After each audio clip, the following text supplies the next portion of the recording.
Welcome! I'm truly grateful to have you here. Please, make yourself comfortable and take your time. This story was crafted with care, dedication, and deep respect for your attention. I hope it brings you joy, reflection, and perhaps even a touch of nostalgia. Once again, thank you for sharing a moment of your day with me. The year is 1347, and you wake up in the middle of a medieval winter. Not in a soft bed, but slumped against a rough-hewn wooden bench, its surface sticky and cold beneath your cheek. Your eyes flutter open, immediately assaulted by a dim, smoky haze that stings and makes them water. But even before your vision clears, your other senses are violently jolted awake. First, the smell. It hits you like a physical blow. A thick, suffocating wall of putrid air that makes your stomach lurch. You try to draw a deep, cleansing breath, but the very act fills your lungs with a cocktail of rancid odors. There's the unmistakable, sour tang of stale ale, spilled and fermented into the very floorboards, clinging to everything. Overlaid is the sharp, acrid bite of wood smoke from a sputtering hearth, burning too green, that catches in your throat. You can practically taste the grease from countless meals cooked over an open fire, a heavy, cloying film that coats your tongue. Beneath it all, a more primal, unsettling aroma, the undeniable reek of unwashed bodies, mingled with sweat, damp wool, and something vaguely animalistic, like wet straw mixed with dung. You sniff, involuntarily, trying to identify the source of a particularly sweet, sickly sour note that hints at something long past its prime, possibly a forgotten meal, possibly something worse. It's an omnipresent miasma, clinging to your clothes, seeping into your hair, promising to linger long after you've escaped this place. Just as your senses struggle to process the olfactory assault, the sounds begin their relentless siege. It's not just noise. It's a living, breathing cacophony that throbs against your temples. A guttural, drunken laugh erupts directly behind you, making you flinch. The sound raw and unsettling. You hear the sharp clatter of wooden tankards slamming onto rough tables, followed by a jarring scrape as a bench is dragged across the floor. Voices rise and fall, a chaotic, unintelligible murmur of arguments, boasts, and slurred conversations. Somewhere, a bagpipe drones a tuneless, repetitive melody, each wail cutting through the din like a rusty saw. A dog, unseen but clearly distressed, lets out a series of short, sharp barks, followed by a low, desperate whine. Then a distant, muffled crash makes you jump, perhaps a barrel tumbling, perhaps a fight breaking out.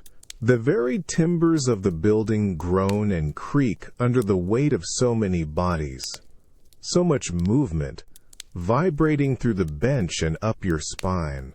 You feel a constant jostling, a shoulder brushing yours, a foot bumping against your leg, each touch a reminder of the overwhelming closeness of strangers.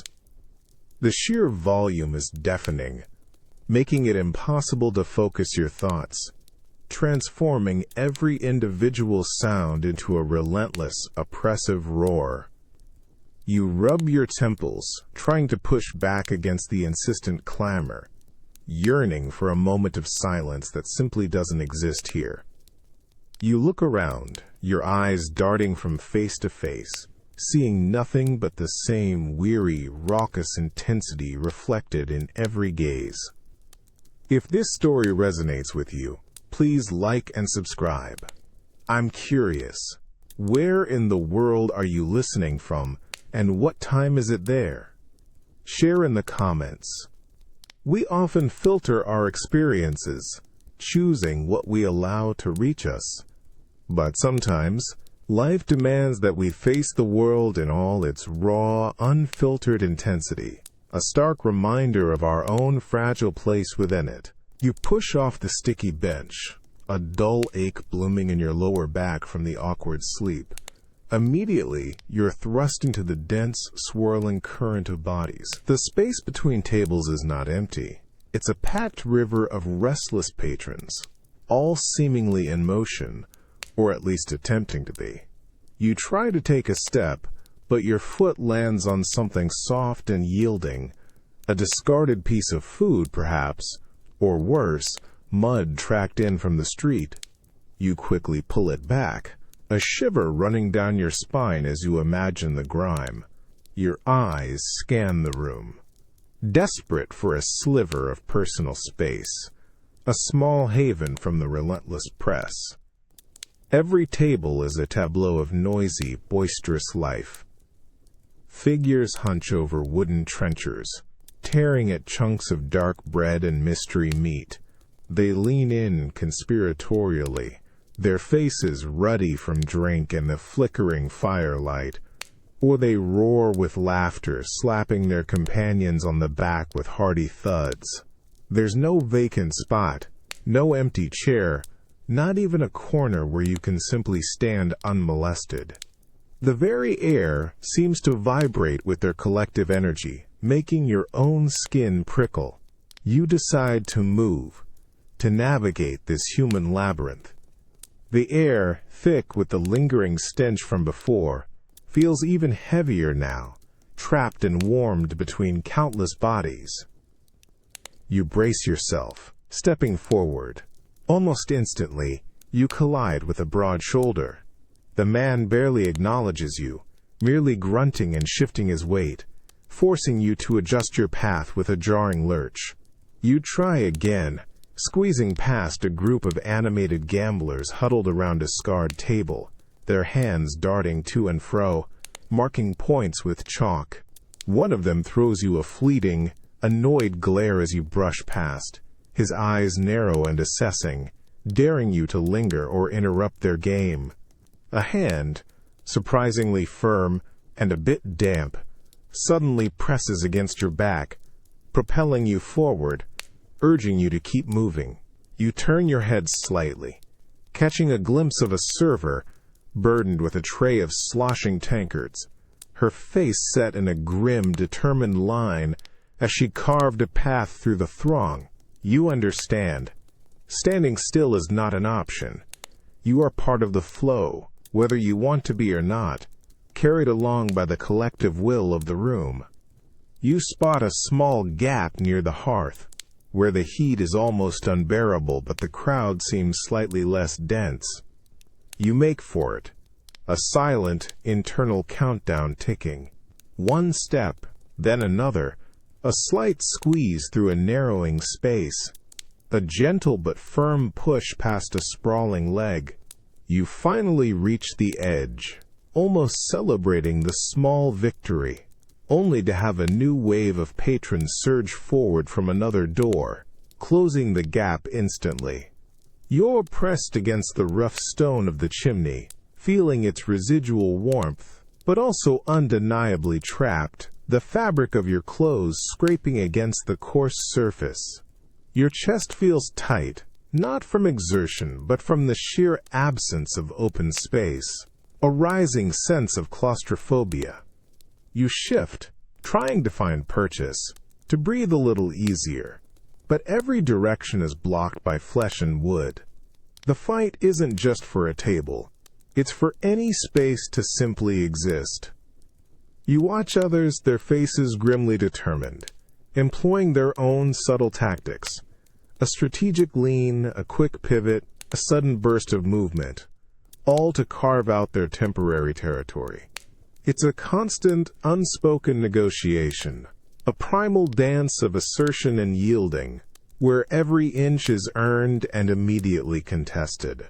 The tavern doesn't merely offer shelter. It demands participation in its raw, unfiltered life. You realize that finding a seat here isn't a right. It's a conquest. A small, exhausting, yet essential battle for personal dominion in the heart of a bustling, indifferent world. After what feels like an eternity of jostling and waiting, a server, her tunic stained and her face impassive, finally shoves a dented pewter tankard across the scarred table towards you. The clatter against the wood is sharp, almost lost in the tavern's roar. You reach for it, your fingers closing around the cold, heavy metal, a welcome sensation after the oppressive warmth of the crowd. The anticipation is a small, quiet hum in your mind, a thirst for something to wash away the lingering dryness in your throat, to cut through the thick air. You lift the tankard, the liquid inside sloshing ominously. You peer into the murky depths. It's not the rich ruby red you might imagine when someone speaks of wine. Instead, it's a dull, almost brownish purple, opaque and unsettling. Fine, almost imperceptible particles seem to drift within it, swirling lazily as you tilt the vessel. There's a faint, vinegary scent that wafts up, not entirely unpleasant, but certainly not aromatic. It hints at something aged, yes, but also something neglected, something that has seen too many days in an uncorked cask. A sense of resignation settles over you. This is what's available, what everyone else is drinking, what passes for refreshment in this place. You take a tentative sip. The first thing that hits you isn't the taste, but the texture. It's coarse, surprisingly so, as if you've just taken a mouthful of damp earth.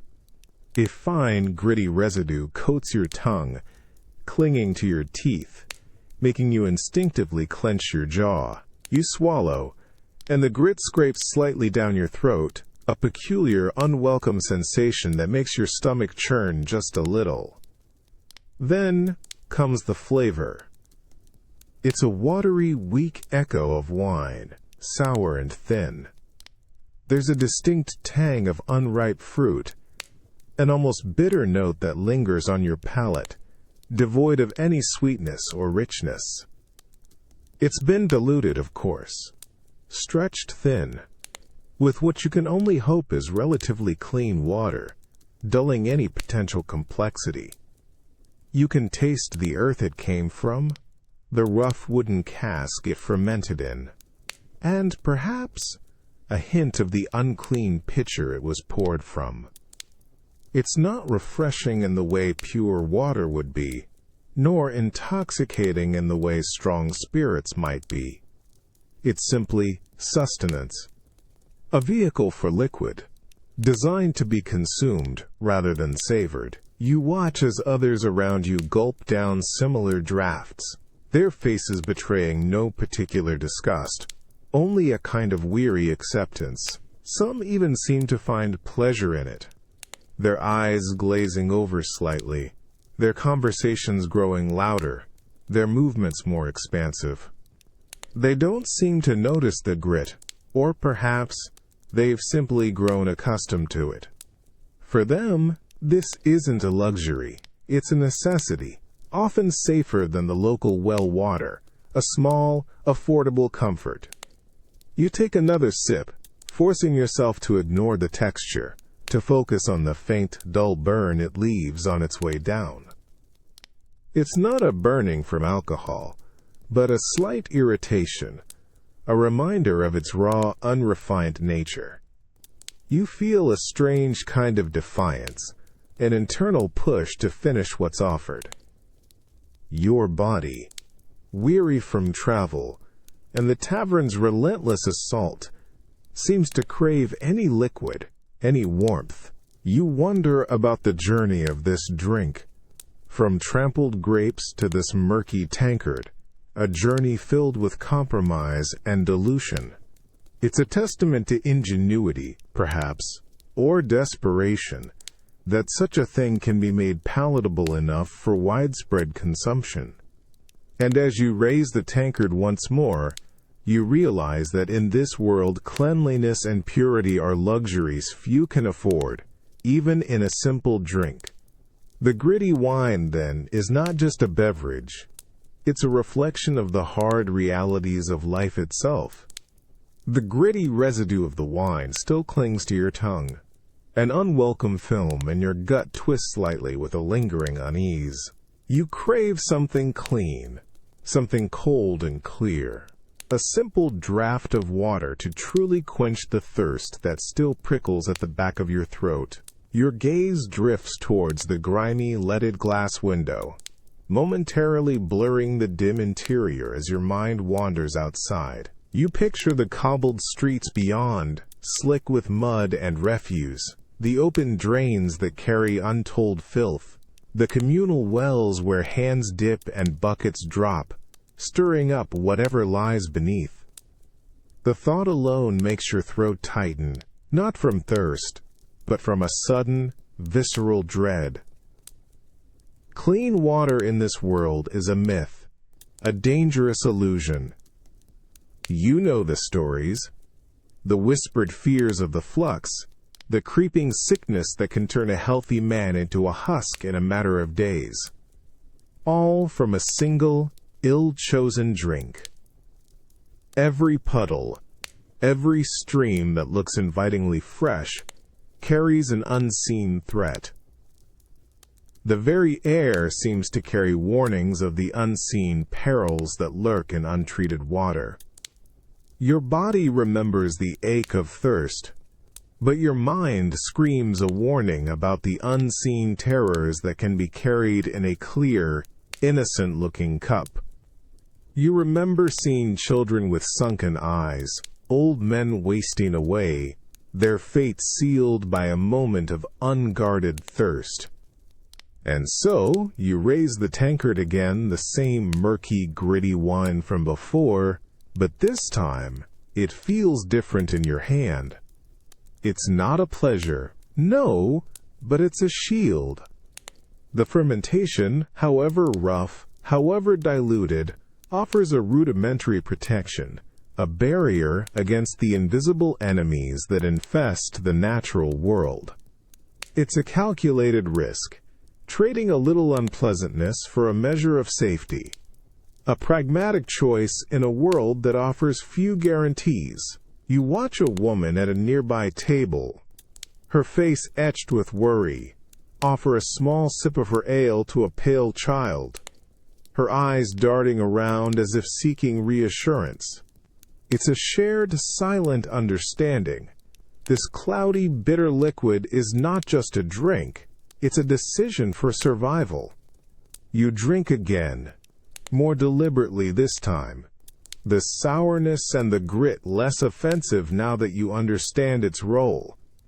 It's a small, daily defiance against the constant threat of disease. A quiet act of self-preservation. The warmth it brings, however slight, spreads through your chest, a warmth of mere existence. You realize that sometimes the true value of something isn't in its taste or beauty, but in the simple fact that it keeps you alive, pushing back against the overwhelming odds of the world outside these smoky walls. It's a bitter elixir, but it's yours, and for now, it's enough. A new, more insistent aroma begins to push through the stale air of the tavern, a heavy, savory steam that finally manages to cut through the lingering stench of old ale and unwashed bodies. It's the scent of something long cooked, deep and earthy, undeniably promising sustenance. Your stomach, which has been making its own quiet demands, rumbles in agreement.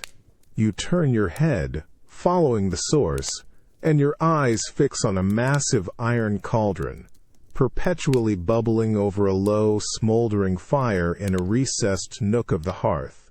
Its surface is a swirling dark brown, thick with unidentifiable ingredients. A ladle, almost comically large, plunges into the depths of this simmering mass.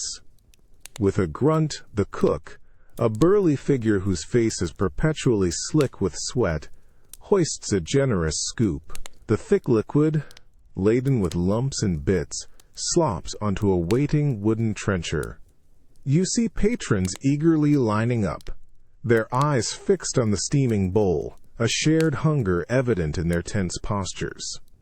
When your turn finally arrives, the wooden trencher feels rough and warm in your hands, the pottage inside steaming directly into your face.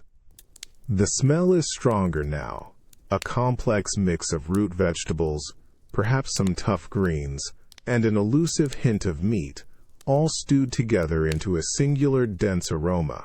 You bring a spoon, carved from horn, to your mouth. The pottage is thick, almost glutinous, with a surprisingly consistent warmth that radiates through your entire being. The initial taste is mild, earthy, and deeply savory, but without any distinct, dominant flavor. You chew, trying to decipher the textures. There are soft, yielding pieces that might be carrots or parsnips, firmer, fibrous strands that could be cabbage or some wild green, and then, every so often, a stringy, chewy morsel that is undeniably meat. But what kind? You can't quite place it.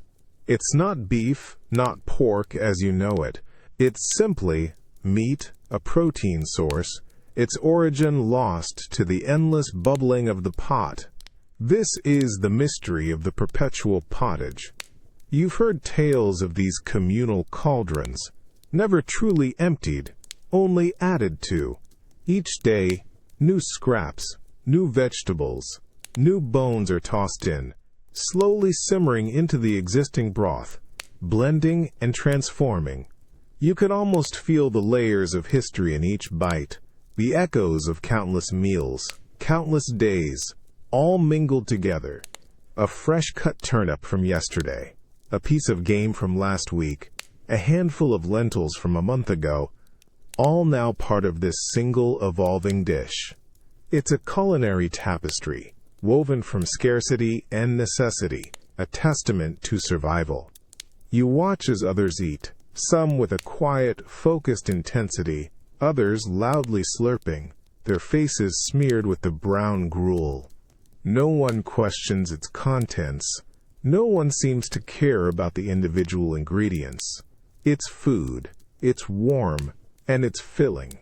A few bits seem to stubbornly resist your teeth, requiring extra chewing, but you persist. Your hunger is a more powerful force than any culinary critique.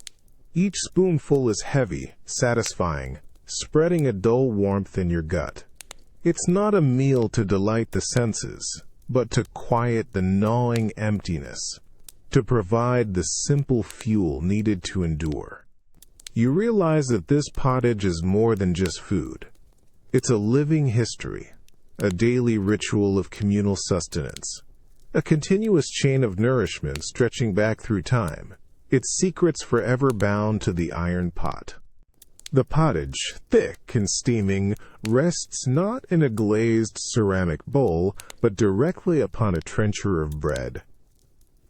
This isn't a delicate slice, but a substantial, hand-sized slab of dark, coarse bread, cut thick, perhaps 2 fingers deep.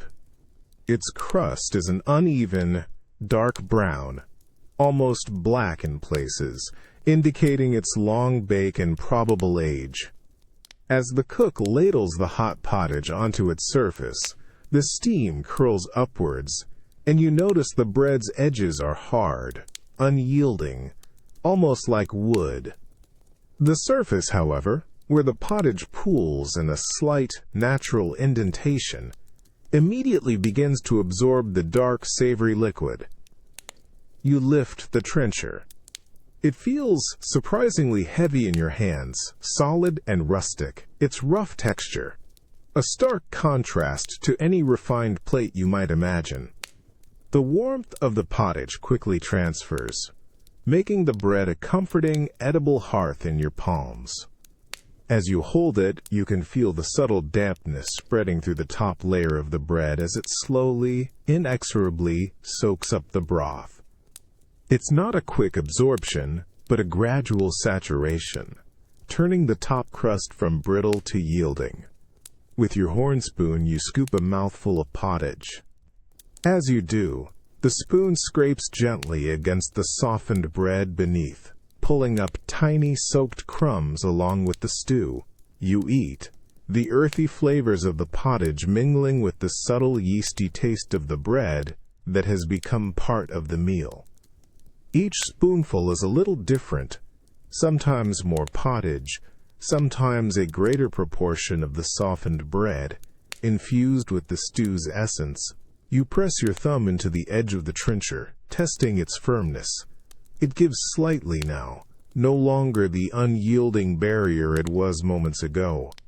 As you continue to eat, the pottage diminishes, and the bread trencher undergoes a transformation. The area where the stew sat is now deeply stained, a darker, wetter brown, and noticeably softer. You can easily tear off a piece with your fingers now, pulling away a section that has become wonderfully spongy, imbued with the rich, lingering taste of the stew. This is the moment. You raise the trencher, not to the level of your mouth for more pottage, but to consume the trencher itself. You break off a piece of the bread, wet and warm, and bring it to your mouth. The texture is dense, chewy, and surprisingly satisfying. It's no longer merely a plate. It's a hearty, flavorful complement to the meal, absorbing all the residual goodness, ensuring not a drop of the precious pottage goes to waste. The taste is complex now, a blend of the rough grain and the deep, savory notes that have permeated its core. You continue, tearing off pieces, enjoying the efficiency, the simple practicality of it.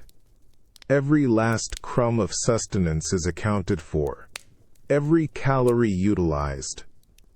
This trencher isn't just a vessel, it's the final, nourishing course, a testament to a world where nothing is wasted, and even your plate becomes part of the meal, a humble yet profound act of provision.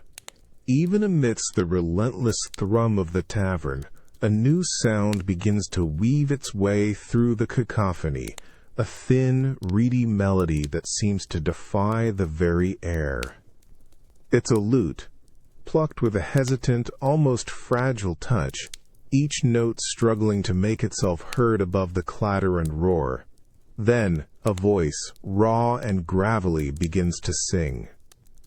It's not a powerful, booming voice, but one worn thin by countless nights of performance, by smoke and cold, and perhaps too much cheap wine.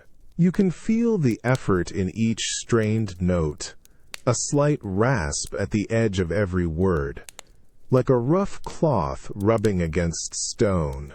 You turn your head, following the sound, and find the minstrel tucked away in a shadowed corner, almost an afterthought.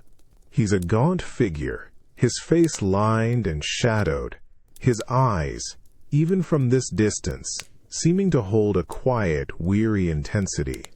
His fingers move with practiced grace over the lute's strings, but his body sways almost imperceptibly with the effort of projection. He's not performing for applause, it seems, but out of a deep, ingrained habit, a silent pact between himself and the tales he carries. His song isn't one of rousing triumph or boisterous celebration. Instead, it's a lament, a slow, meandering ballad of lost love or distant battles, its melody mournful and ancient. The words are often swallowed by a sudden burst of drunken laughter or the sharp clang of a dropped tankard, but enough filters through for you to grasp the somber mood. You catch glimpses of phrases about loyalty, about journeys, about the fickle hand of fate. It's a stark contrast to the lively, often crude, chatter that usually fills the space. Slowly, almost imperceptibly, a subtle shift begins to ripple through the tavern. A few heads, previously engrossed in their conversations, tilt slightly in his direction. A group of card players pause, their hands hovering over their stakes, their expressions softening for a fleeting moment. A serving girl, hurrying past with a tray, hesitates, her gaze momentarily caught by the quiet figure. It's not a full hush, not a respectful silence, but a momentary easing of the relentless tension, a collective intake of breath. His voice, though hoarse, carries a profound weight, a raw honesty that cuts through the artificial bravado of the tavern. It speaks of hardship and sorrow, of things understood by every soul crammed into this smoke-filled room. It's not a voice of comfort, but one of shared experience, acknowledging the pain that lurks beneath the surface of everyday life. You find yourself leaning forward slightly, straining to catch each fleeting phrase, each fragile note. It's a strange intimacy, born of distance and shared humanity, listening to a stranger pour his heart into a song that belongs to everyone and no one. For a few fragile moments, the tavern's frantic energy quiets, replaced by the ghost of a shared melancholy. In such a loud, demanding world, a single imperfect voice can still hold a fragile power, reminding you of the quiet stories that bind us together, even when we think we're utterly alone. The clatter of dice on the rough wooden table cuts through the tavern's din like a sudden crack of lightning. It's a sharp, insistent sound, the tumbling of small, uneven cubes of bone or wood, each roll a gamble against the harsh realities of the world outside. Your gaze is drawn to a cluster of men huddled around a low table, their faces illuminated by the flickering, greasy lamp hanging precariously above them. The air around them is thick with tension, palpable even from a distance, a different kind of intensity than the boisterous revelry elsewhere. You push closer, drawn by the raw energy emanating from the game. 3 men are playing, their expressions etched with a mixture of hope, desperation, and grim determination.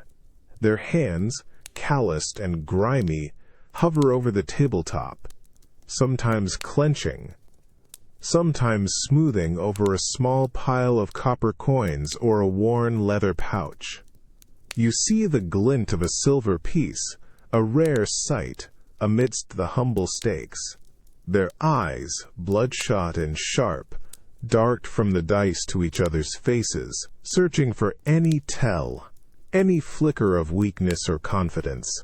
One man, burly with a tangled beard, shakes a small, cupped hand, the knuckle bones within rattling like trapped insects. His brow is furrowed, a vein throbbing faintly at his temple. He slams his hand down, releasing the bones with a sharp, decisive crack. They scatter across the uneven wood, spinning and tumbling before settling with a final, agonizing stillness. The air seems to hold its breath. A slow, collective exhale escapes the small group. The bearded man's face, moments before hopeful, crumples into a mask of defeat. His shoulders sag. The man opposite him, slender and quick-eyed, allows a slow, predatory smile to spread across his lips. He doesn't gloat with words, but his hand moves swiftly, an almost imperceptible flick of his wrist, gathering the scattered coins and knucklebones into his own pouch. The metallic jingle is a cruel counterpoint to the loser's silence. The third player, a silent, watchful figure, merely nods, his eyes unreadable, already assessing the next throw, the next opportunity. The bearded man stares at the table, his breath coming in ragged gasps. He reaches for his own small, worn leather pouch, his fingers fumbling with the drawstring. There's a hesitation, a brief, agonizing pause, as if he's weighing the last remnants of his fortune against the cold, hard stare of the winner. His hand trembles slightly as he pushes the pouch across the table. It lands with a soft, dull thud, a sound that speaks volumes of his emptiness.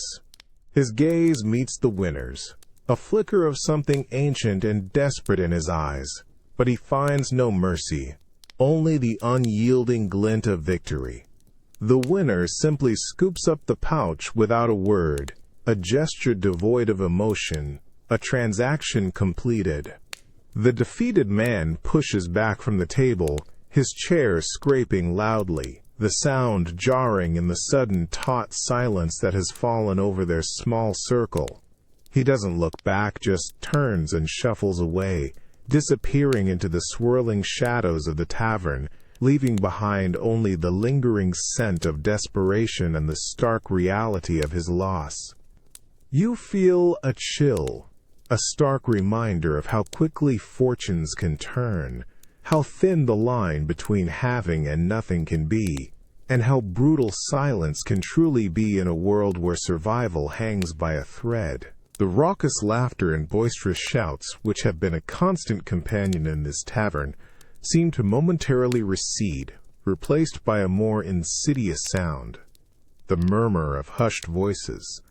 It's not a full silence, no, but a sudden, almost uncomfortable dip in the general din, as if the very air has absorbed sound. You notice it first at a table near the back, where three figures lean in so close, their heads almost touch, their shoulders forming a tight, impenetrable circle. You try to catch a fragment, a stray word, but their voices are too low, a conspiratorial hum that barely rises above the gentle crackle of the hearth. Their eyes, however, dart around the room, quick, sharp glances that betray a deep unease. One man, his face scarred and shadowed, occasionally gestures with a stubby finger, tapping it meaningfully on the worn tabletop, his gaze never quite settling. The other two nod, their expressions grim, their agreement silent and immediate. It's not a casual conversation, it's a carefully guarded exchange, laden with unspoken implications. A ripple of this hushed intensity seems to spread. At another table, an older woman with a tightly bound headscarf pulls a younger man closer, her lips brushing his ear. Her words are utterly lost to you, swallowed by the intervening distance and the smoke-filled air, but the urgency in her posture is clear. The young man's eyes widen slightly, a flicker of apprehension crossing his face before he quickly composes himself, nodding curtly. You see a quick, almost imperceptible exchange of glances between them and another solitary figure nursing a tankard in a far corner, a nod that speaks volumes without a single sound. The air itself seems to thicken with these unspoken words, with the weight of hidden meanings. It's a different kind of tension than the thrill of a dice game, or the raw emotion of a minstrel's song. This is a subtle, creeping unease, a feeling that important, perhaps dangerous, currents are flowing beneath the tavern's loud surface. You find yourself subtly adjusting your position, straining your ears, not out of idle curiosity, but from a deeper, almost primal instinct to understand the hidden threats or opportunities that might be shaping the world around you. The smoke, usually an irritant, now feels like an accomplice, weaving its way between tables, shrouding faces, making it harder to read expressions, adding another layer to the mystery. You catch a quick, furtive glance from one of the whispering men, his eyes meeting yours for just a fraction of a second, before quickly darting away, There's no challenge in his look, no aggression, but a guarded caution, a subtle warning not to intrude. It's a silent message, clear as any spoken word. You feel the pressure of their secrets, the unspoken compact that binds them, and you realize that in a place like this, what isn't said often holds far more power than what is. Secrets are like unseen threads, weaving through the tapestry of human interaction, connecting some while isolating others, always hinting at a different reality beneath the one you see. The tavern's incessant thrum suddenly finds a new rhythm, not louder, but sharper, more focused. It starts as a subtle shift, a pocket of silence forming around a table near the main door. You notice it first by the way heads turn, not in casual curiosity, but with a deliberate, almost hungry attention. A hush, thin but palpable, descends on that corner of the room, pulling at the threads of your own scattered thoughts. Your eyes are drawn to a man, just arrived, still wrapped in a travel-stained cloak, droplets of melted snow clinging to its rough wool. He's not particularly imposing, but his presence commands an immediate, unspoken respect. He leans forward, his voice kept low, a steady, measured tone that forces those around him to lean in even closer. No booming declarations, no grand gestures, just a quiet, compelling delivery. His audience, a motley collection of merchants, a grizzled guard, and even the tavern keeper, his usual boisterous demeanor momentarily subdued, hang on his every word. You see a hand reach out, not for a coin, but to slide a full, steaming tankard of ale across the table towards the newcomer. He takes it without breaking his narrative, a slight nod of acknowledgement, the unspoken agreement clear. This drink is payment for what he brings. His eyes, though tired, hold a sharp intelligence, a knowing glint that suggests he understands the true value of his cargo. The information he carries, fresh from distant roads and shadowed marketplaces, is a currency more potent than any silver piece. You strain to catch a word, a phrase, anything to piece together the fragments of their hushed exchange. You pick up a few hushed syllables: the North, new levy, the King's decree. Each phrase, however incomplete, feels heavy, laden with potential consequences. The faces of the listeners shift, reflecting a kaleidoscope of reactions. A merchant's brow furrows in calculation. The guard's jaw clenches with a grim understanding. The tavern keeper's eyes widen slightly with a hint of worry. You watch as a man at the edge of the group, seemingly just an observer, quietly slips a small parchment and a piece of charcoal from his tunic, beginning to sketch or note something, his movements precise and urgent. The air around that table vibrates with implied power, a silent understanding that knowledge can make or break fortunes, save or condemn lives. It's not just idle chatter, it's the raw stuff of survival, a vital artery of communication in a world without common scrolls or swift messengers.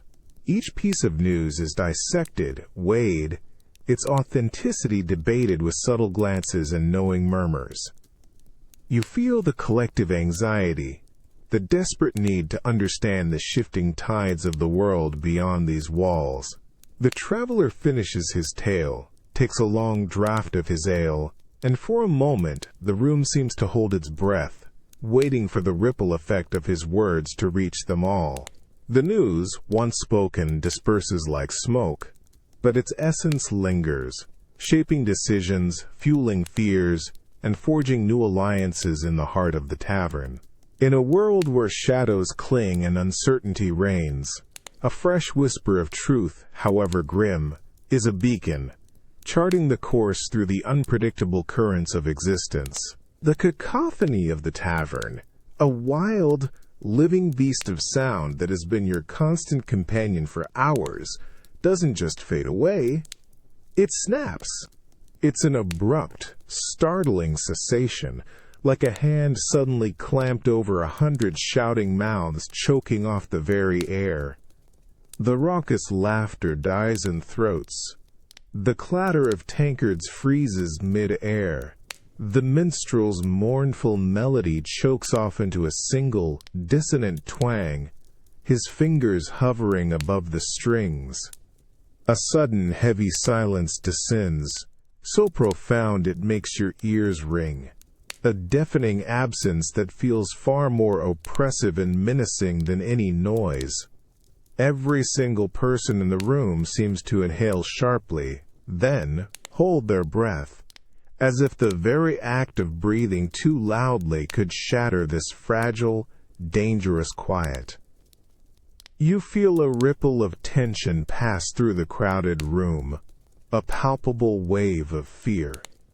Shoulders stiffen, eyes widen, and bodies subtly shrink, trying to make themselves smaller, less noticeable. Every gaze in the tavern seems to instinctively pivot towards the doorway, drawn by an invisible, yet undeniable, force, a magnet pulling all attention. You follow their collective gaze, your own heartbeat quickening, a sudden, cold knot forming in your gut. Framed in the doorway, a tall, imposing figure stands silhouetted against the dim, wintry light filtering from outside. He wears a heavy, dark tunic, its fabric of better quality, a stark contrast to the coarse wool and rough linen of the common folk. A thick leather belt cinches his waist, from which a short, heavy club hangs, a clear symbol of his authority. This is no ordinary patron seeking warmth or drink. This is the bailiff, his very presence an unspoken decree. His cap is pulled low, shadowing eyes that you can feel scanning the room, slow and deliberate, missing nothing, judging every face.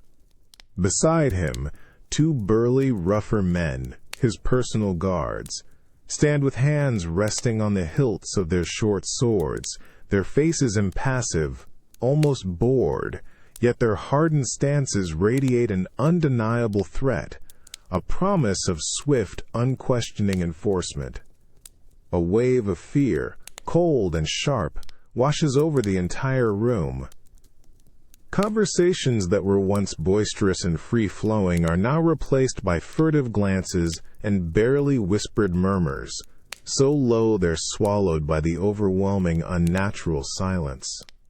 A serving girl, mid-stride with a tray laden with sloshing tankards, stops dead, her face pale, her knuckles white as she grips the pewter, her breath catching in her throat.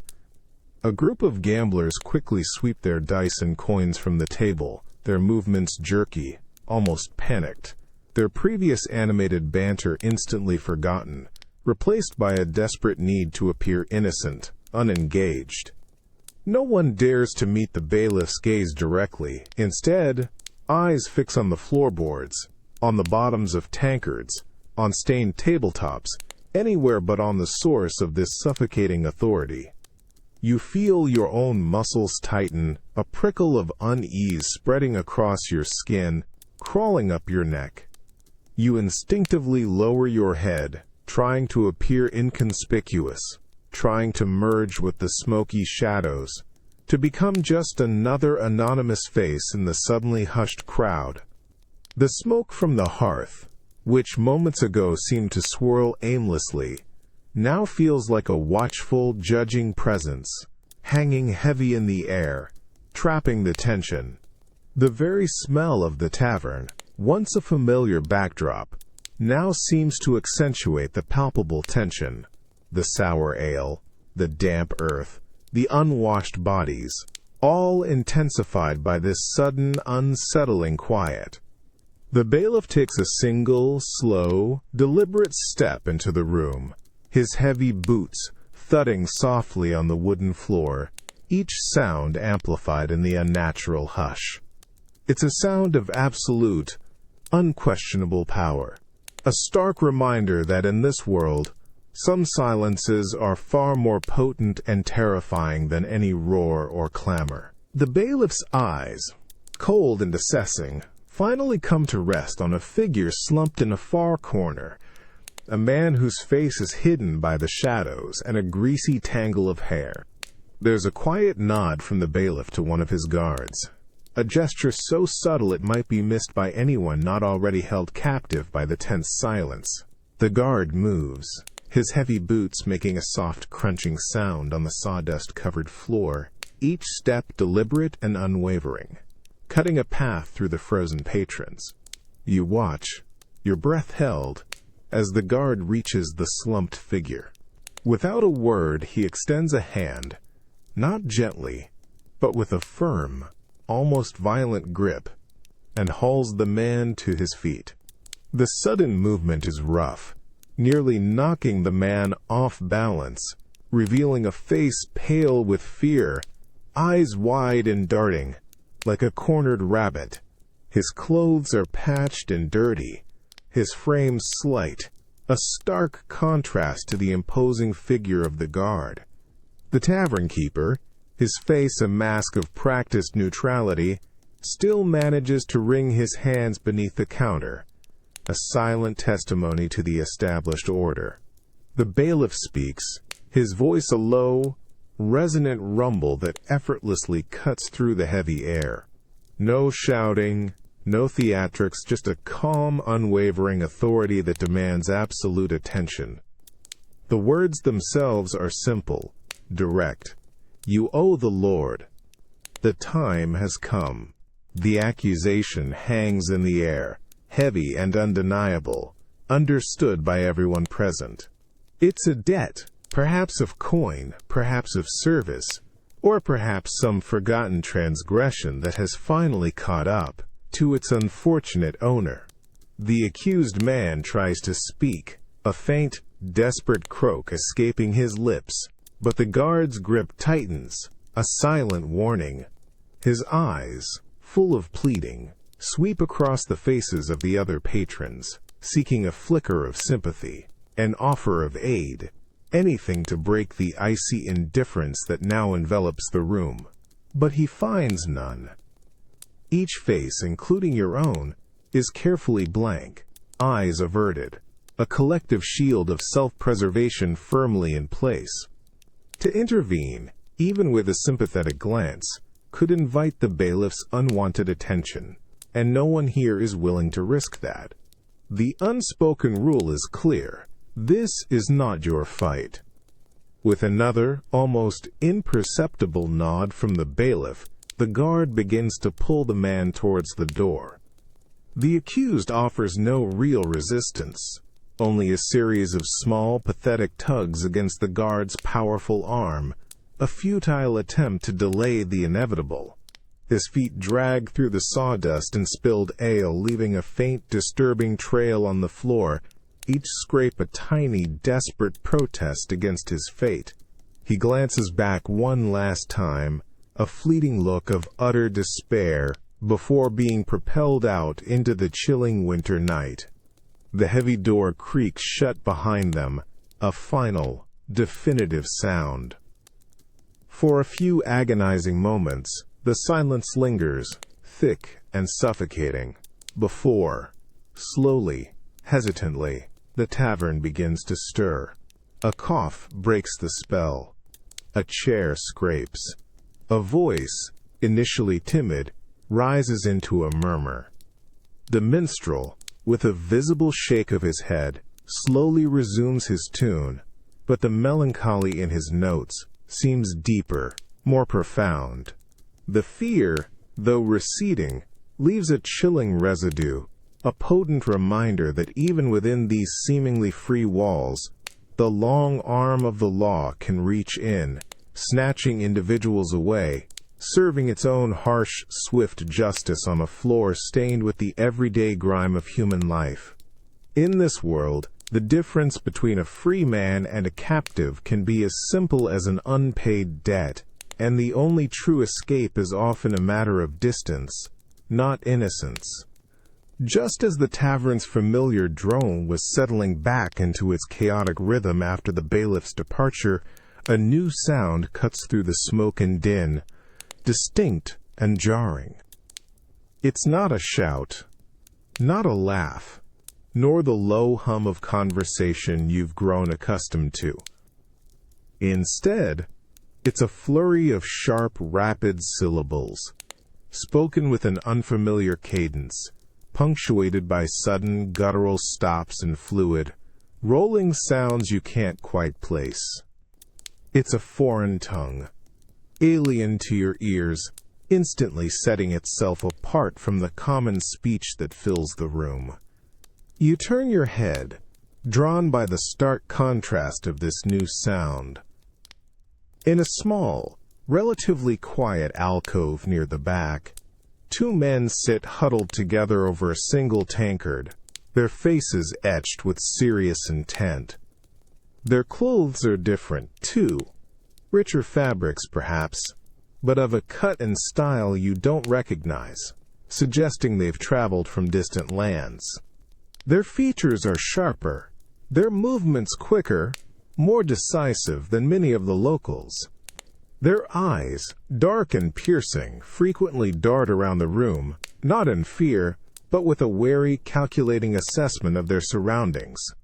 As they speak, the words are a meaningless cascade of sounds, yet the intensity of their voices conveys an undeniable urgency. One man gestures with a hand, his fingers tracing patterns in the spilled ale on the table, his brows furrowed in a deep line. The other nods, a rapid, almost imperceptible movement, his lips tight, his gaze fixed on his companion. You try to grasp a single familiar sound, a recognizable root, but there's nothing. It's an impenetrable wall of language, a barrier that separates them from everyone else in the room. A subtle shift ripples through the nearby tables. Heads turn, but not with the bold, curious stares often given to newcomers. Instead, there's a furtiveness to the glances, a mixture of suspicion and unease. A grizzled merchant, who was just moments ago boasting loudly about his wares, suddenly lowers his voice to a whisper, pulling his companion closer, his eyes flicking towards the foreign speakers. A woman gathering her cloak to leave hesitates, her gaze lingering on them for a beat too long before she hurries out the door. The familiar comfort of the tavern's shared language, however crude, is abruptly broken. These men are outsiders, their words a secret, a mystery. You feel a strange mix of curiosity and discomfort. The unfamiliar sounds scratch at your understanding, a constant, low thrum against the edge of your perception. You watch their facial expressions, hoping to glean meaning from the shift of a brow, the tightening of a lip, but without the key of their language, their emotions remain guarded, their intentions utterly hidden.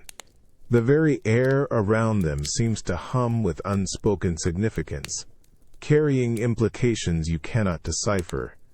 It's a reminder of the vast, unknowable world beyond these village walls.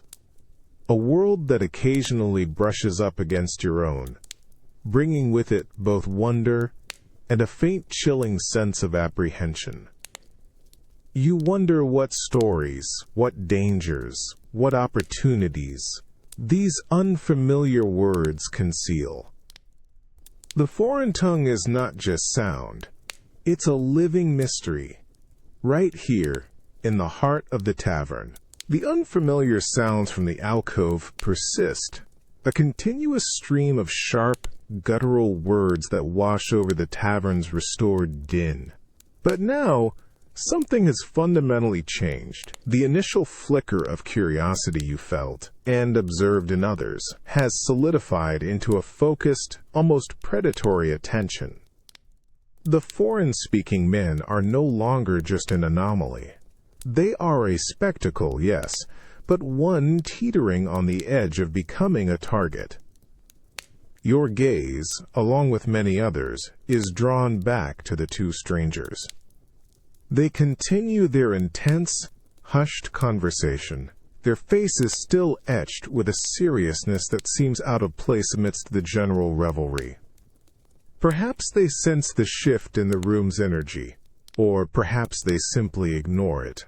But their own movements remain contained, their dark eyes occasionally flicking towards the tavern entrance, always alert, never quite settling. They are a closed circle, an island of unknown language in a sea of suspicion. You notice how the patrons around you have subtly altered their postures. A group of merchants, previously absorbed in their own gossip, now lean back from their table, their eyes narrowed, their hands resting almost unconsciously near their coin purses or concealed knives. A burly woodcutter, whose laugh had echoed moments before, now watches the foreigners with a fixed, unblinking stare, his massive hands clenched into fists on the table. A serving girl, usually bustling, takes an unusually long time to wipe down a nearby table, her head angled just so, trying to catch any stray, intelligible sound, her expression a mix of apprehension and fascination. The playful banter, the easy camaraderie, has evaporated from the air around them, replaced by a palpable tension, a silent, collective weighing of threat against opportunity. No one approaches them. No one offers a friendly nod or a welcoming gesture. Instead, the unspoken questions hang heavy in the smoky air. Who are they? Where are they from? What are their intentions? Each unreadable word, each unfamiliar gesture, fuels a growing unease. You see a man at a corner table, his face a web of ancient scars, subtly adjusting the drape of his cloak, his gaze piercing, calculating. He's not simply curious, he's assessing. Is their unfamiliarity a sign of weakness, or an indication of dangerous capabilities? Are they carrying valuables, or disease, or whispers of war? The minstrel in his corner, who had tried to resume his song, now plucks at his lute with an even greater hesitancy, his mournful melody almost entirely lost to the quiet murmur of speculation. He too glances frequently towards the strangers, his own eyes holding a mixture of caution and weary understanding. The tavern keeper, usually quick to hawk his wares, serves the foreign men with a noticeably stiffer, less welcoming demeanor, his eyes lingering for a moment too long on their rich cloaks, his hand almost instinctively reaching for a hidden cudgel beneath the counter. You feel the collective shift, the transition from simple observation to a more primal assessment. The strangers are no longer just a curiosity, they are an unknown variable, and in this hard world, the unknown is often perceived as a danger. You become acutely aware of your own position, an observer caught between the two, feeling the weight of the unspoken judgments and the precarious balance of acceptance in a world that often views outsiders with a wary, unforgiving eye.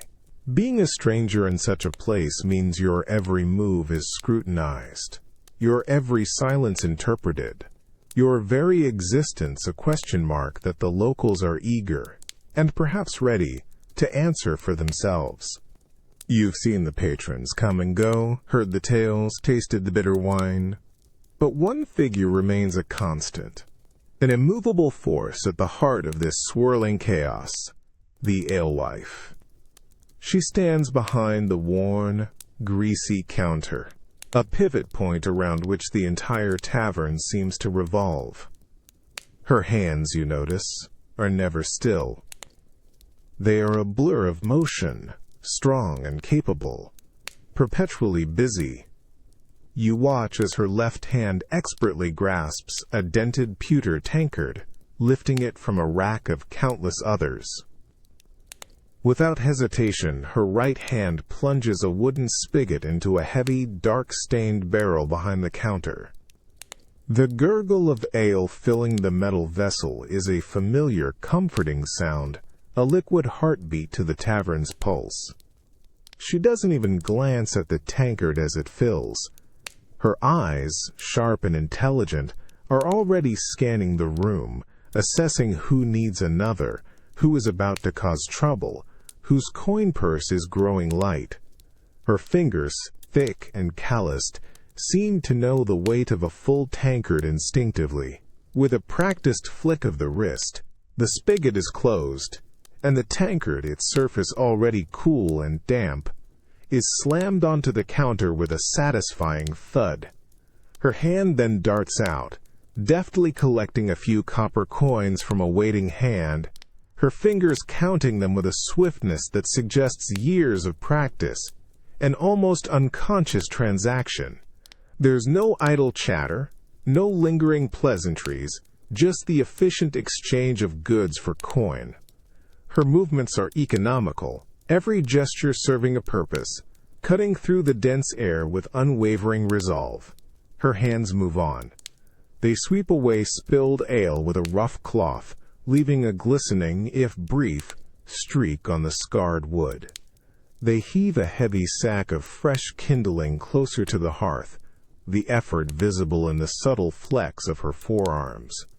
They wipe down a sticky bench with a brisk, no-nonsense motion, preparing it for the next weary traveler. You see the ingrained grime beneath her fingernails, the slight redness of her knuckles, the subtle tremor of fatigue that only appears when a rare lull in the flow of customers allows her a moment of stillness, a stillness that never truly lasts. She is the engine of this place, the tireless anchor that prevents the entire unruly ship from drifting into complete anarchy. Her brow is often furrowed, not with anger, but with a deep concentration, a constant, silent vigilance over her domain. Her eyes miss nothing. A raised hand, a slurred complaint, a furtive exchange of glances. She's the silent observer, the keeper of order, the one who knows every secret that seeps into her worn floorboards, every whispered word swallowed by the smoky air.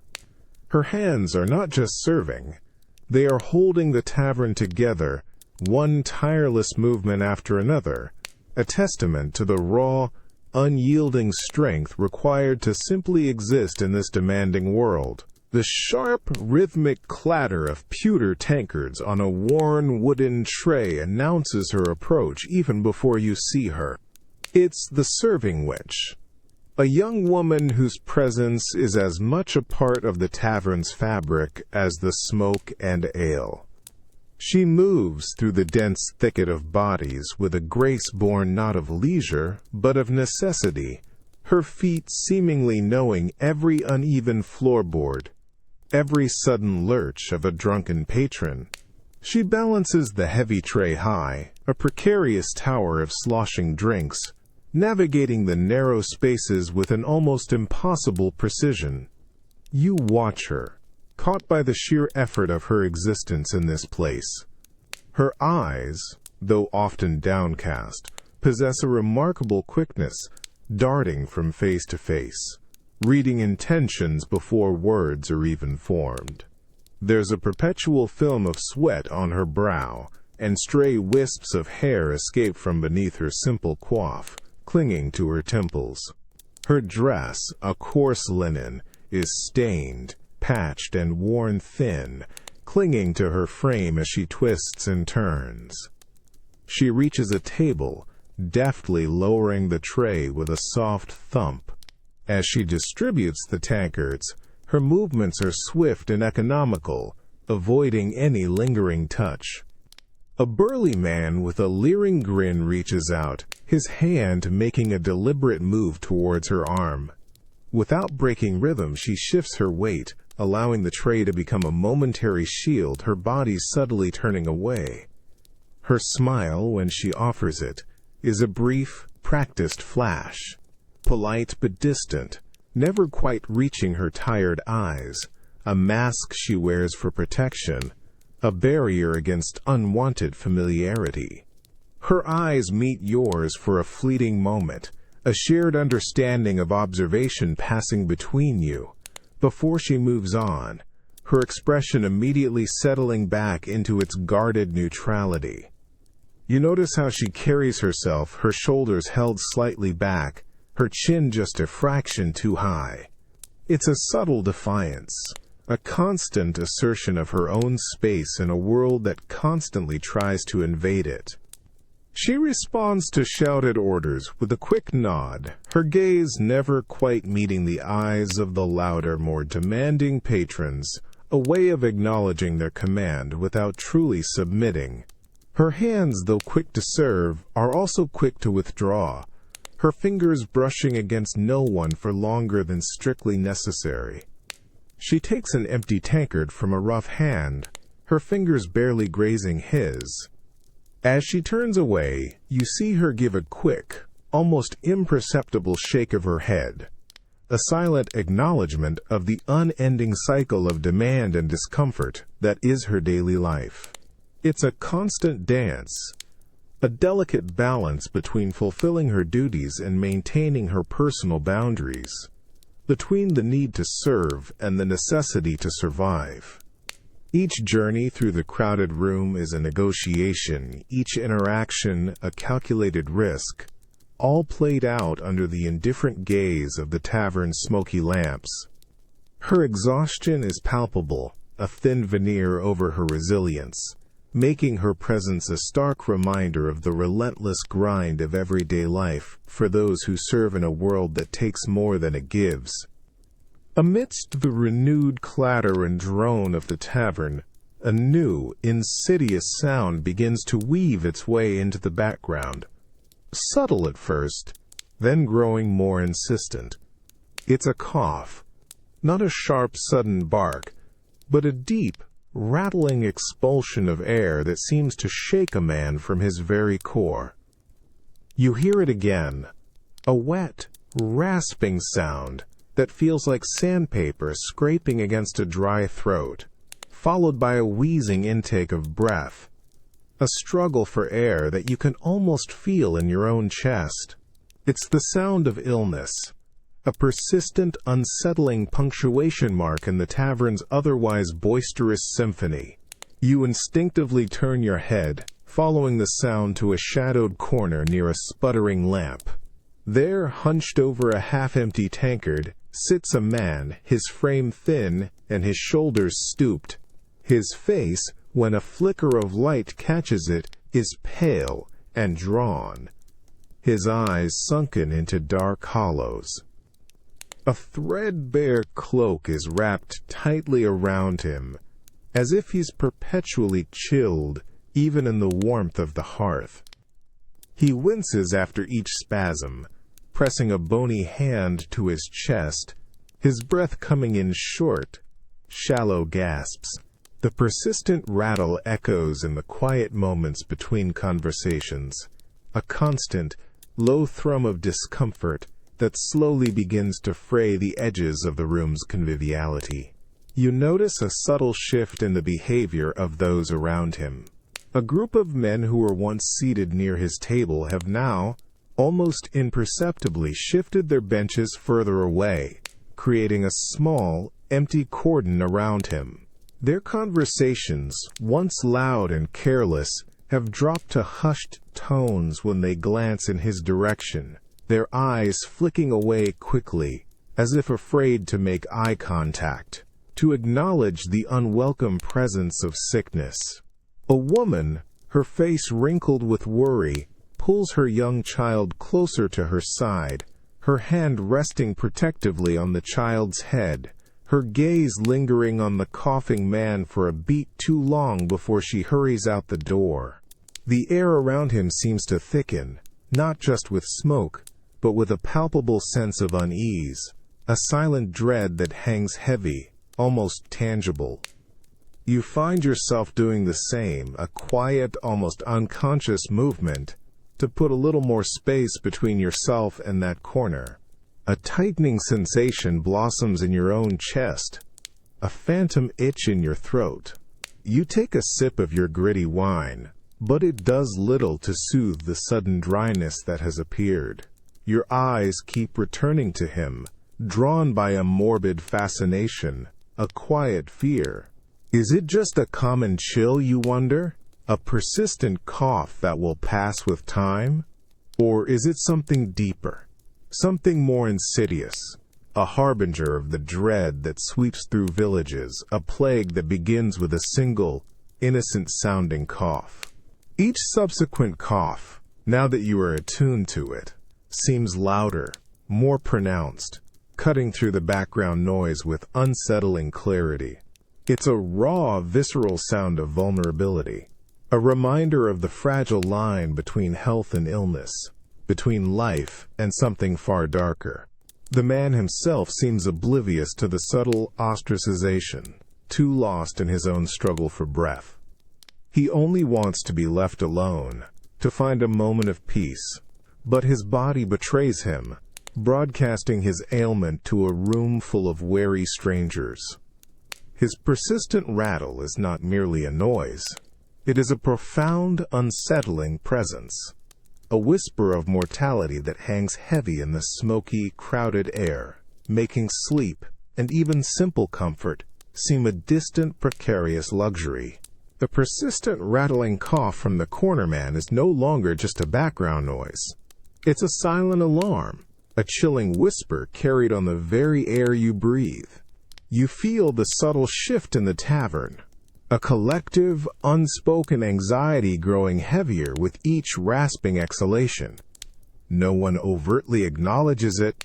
No one points or shouts. But every face seems to hold a similar, wary tension. Their eyes, though quickly averted, betray a deep-seated fear, a primal understanding of the invisible enemy that can spread faster than wildfire. You find your own gaze drawn back to the coughing man. He has pulled his tattered cloak even tighter, his body hunched, almost shrinking into the shadows. He takes another sip of his ale, but it seems to bring no comfort, no relief from the tremors that occasionally run through his thin frame. A bead of sweat, despite the chill, rolls down his pale temple. The air around him feels charged, almost stagnant, as if the very disease he carries has permeated the immediate space, a tangible threat. You glance at the other patrons.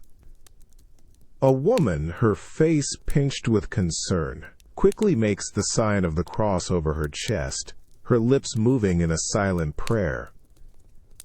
Another man, robust and seemingly fearless moments ago, rubs vigorously at his forearms, as if trying to scrub away an invisible contaminant. You see the tavern keeper, usually so stoic, quickly wiping down a clean tankard with a cloth that seems too dry, her movements hurried and a touch frantic. There's no doctor to summon, no miracle cure, only the whispered charms, the poultices made of herbs and hope, and the desperate, often futile prayers offered to saints who seem far away. The knowledge of their helplessness, the utter lack of understanding about what causes these creeping sicknesses, magnifies the fear to an almost unbearable degree. A shiver runs down your spine, despite the relative warmth of the tavern. You find yourself subtly covering your mouth with your hand as you breathe, a small, unconscious act of self-preservation. Every shared surface, every passing body, every droplet of moisture in the air suddenly feels like a potential vector. You recall the stories, the gruesome descriptions of the plague that has ravaged distant towns, the swiftness with which it claims its victims, turning healthy men into lifeless husks in mere days. The thought of those black boils, of the fever and the delirium, makes your stomach clench. The minstrel, who had resumed his playing, now strums a noticeably more somber tune, his eyes lingering on the sick man with a profound, almost philosophical sadness. He understands. Everyone here understands, in their bones, the precariousness of life, the constant threat of unseen forces that can sweep them away without warning.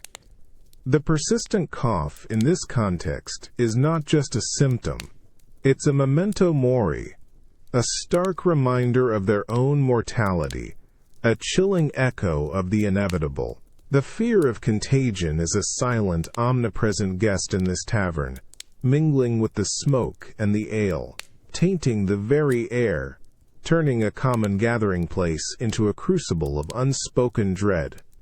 In a world where sickness is a mystery, fear becomes the most potent contagion of all, spreading faster than any cough, clouding every mind, and reminding you that some battles are fought not with swords, but with a desperate, silent hope for immunity. The usual dull clatter of copper-changing hands is abruptly interrupted by a sharper, clearer sound, a distinct, metallic clink that rings through the smoky air. It's the sound of silver, a weightier, more resonant note than the common currency. Your head snaps up, drawn by the unusual chime, and your eyes fix on a figure near the counter. A man you hadn't noticed before, or perhaps had simply dismissed as another rough-hewn traveler. He is not a local. His shoulders are broader, his posture straighter, almost rigid, and his gaze holds a detached, weary intensity. A worn leather jerkin, scarred and mended, covers a frame that speaks of lean strength and constant vigilance. His hand, thick-knuckled and calloused, now rests on the counter, having just deposited the coin.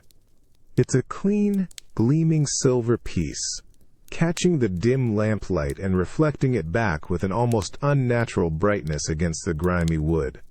It stands out, a stark declaration of value in a room accustomed to humble coppers and meager shillings. The alewife, usually so swift and impassive, pauses for a fractional second, her tireless hands momentarily still. Her eyes drop to the silver, a flicker of surprise, then a quick, almost imperceptible assessment. She picks it up, turning it over in her fingers, testing its weight, its authenticity. The subtle shift in her demeanor is telling. A deferential nod, a slight softening of her usually stern expression as she reaches for the heavy coin purse beneath the counter, preparing to make change.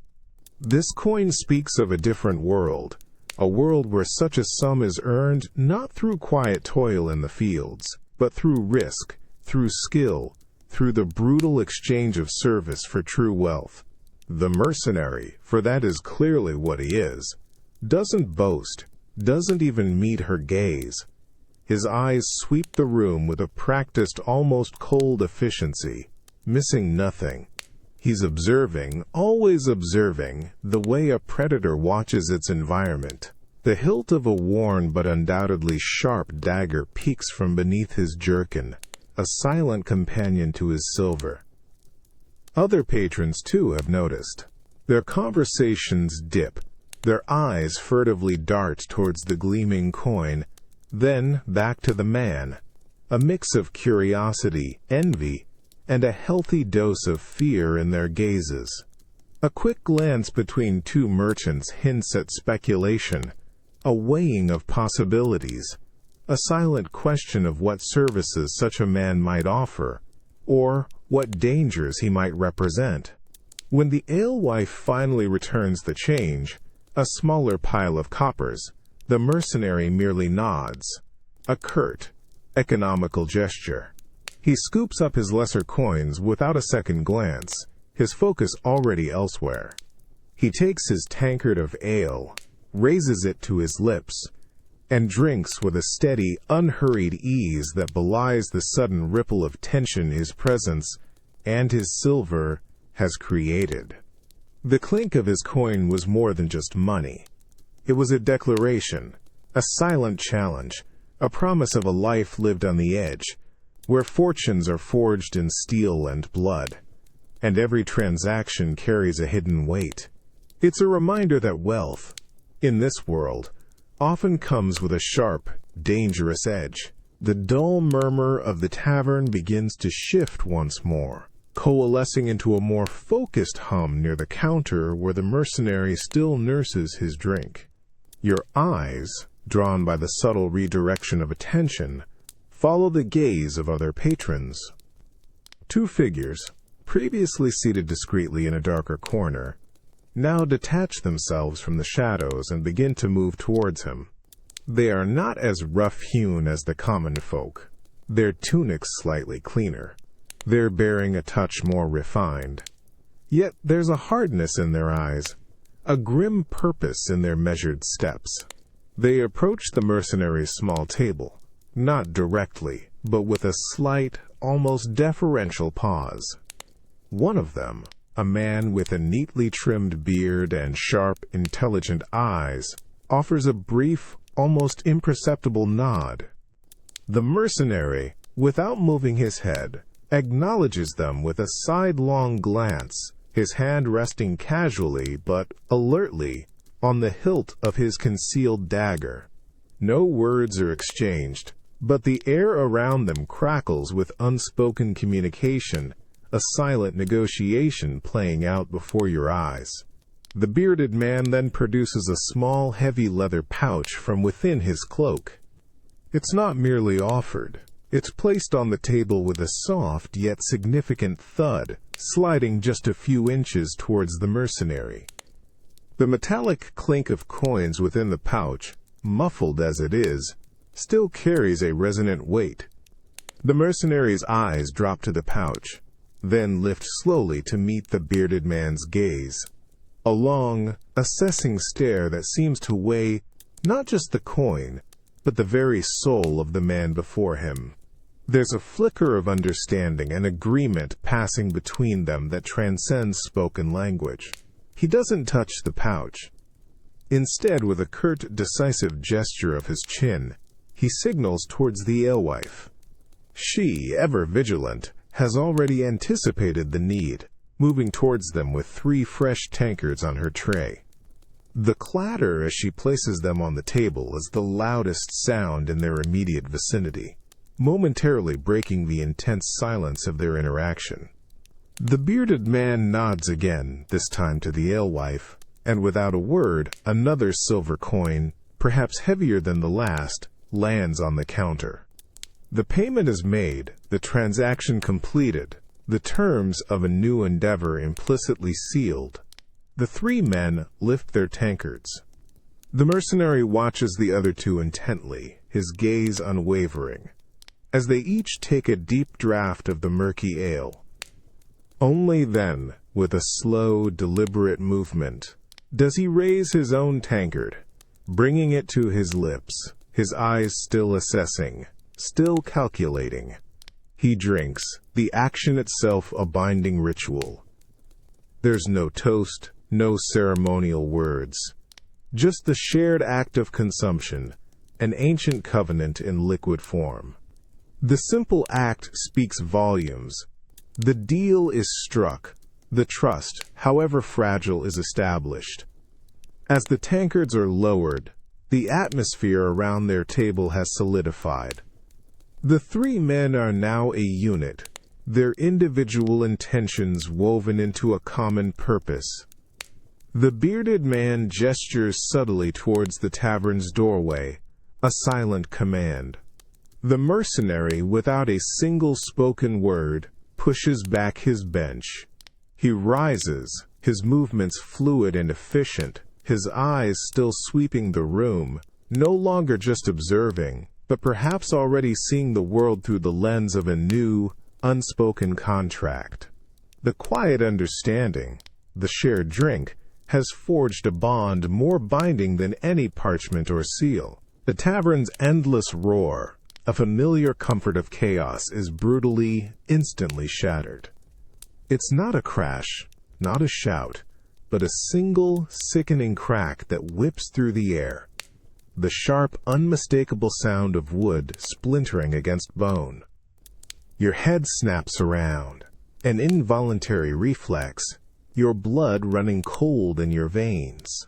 The sound hangs in the air for a terrible, prolonged second, echoing in the sudden, absolute silence that falls like a shroud over the entire room.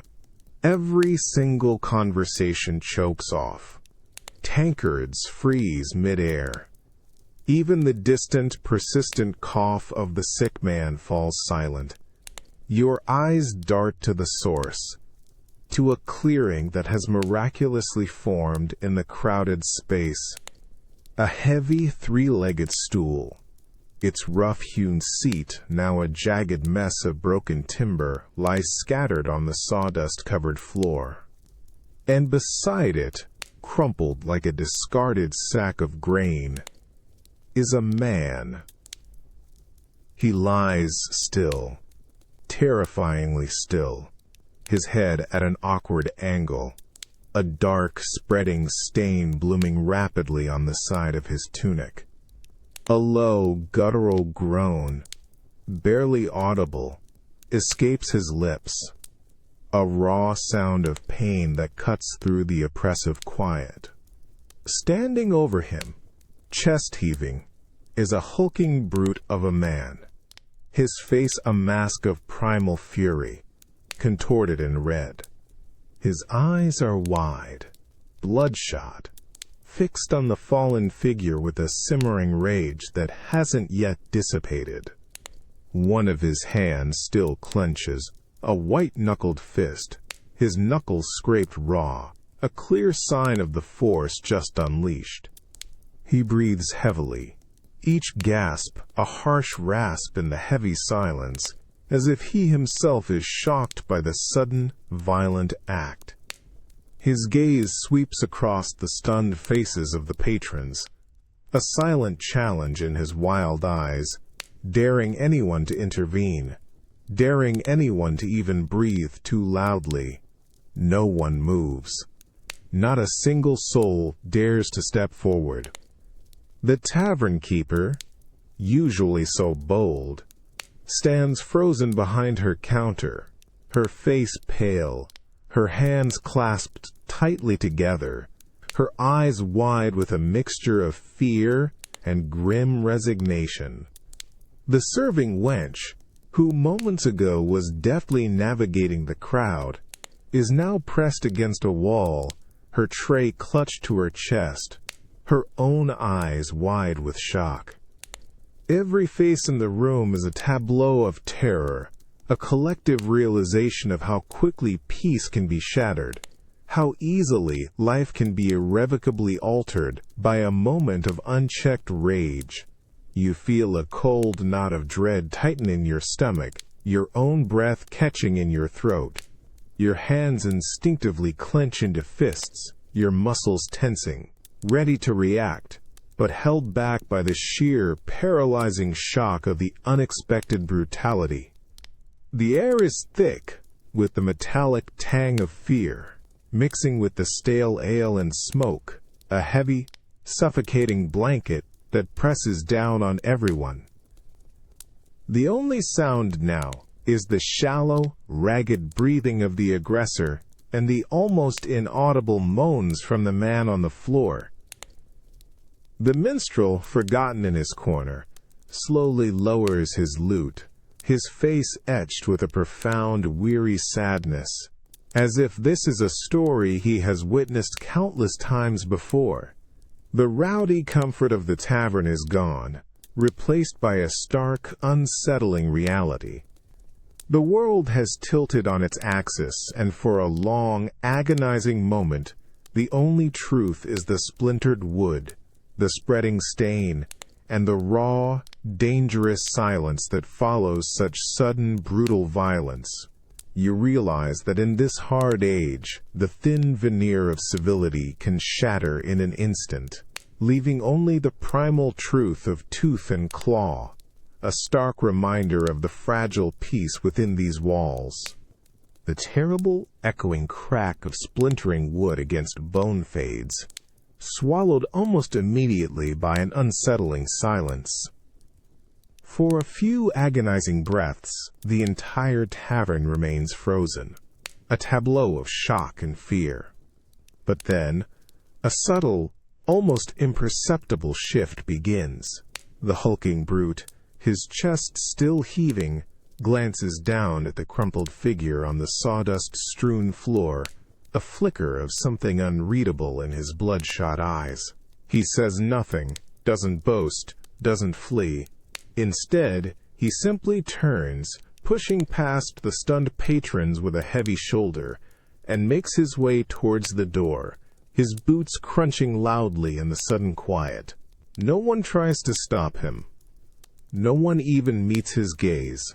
The heavy oak door swings shut behind him with a dull thud, and he is gone, leaving only the lingering scent of stale ale and freshly spilled blood in his wake. Your eyes, still wide with shock, drop back to the fallen man. He lies motionless, a dark, growing stain seeping into the rough fabric of his tunic. A faint, wet gurgle escapes his lips, a pathetic sound that seems to vanish into the still air. No one rushes to his side. The patrons who were moments ago transfixed by the violence now begin to stir, a slow, hesitant unraveling of their frozen postures. A few heads turn away from the sight, their gazes fixing on their tankards, or the flickering fire, or anywhere but the consequences of the brawl.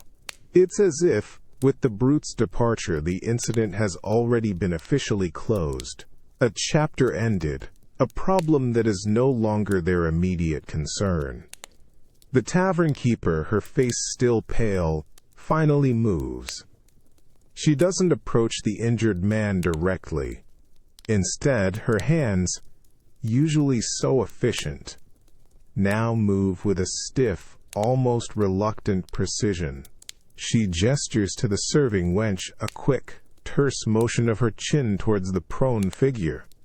The young woman, her eyes still wide, swallows hard, then reluctantly puts down her tray. She fetches a bucket of murky water and a rough cloth. There are no kind words, no expressions of pity, only the grim, practical necessity of cleanup. As the serving wench approaches, she steps carefully around the splintered remains of the stool, avoiding the pooling dark liquid. She kneels, not to offer comfort, but to prod the man gently with her foot. He groans again, a soft, almost animal sound.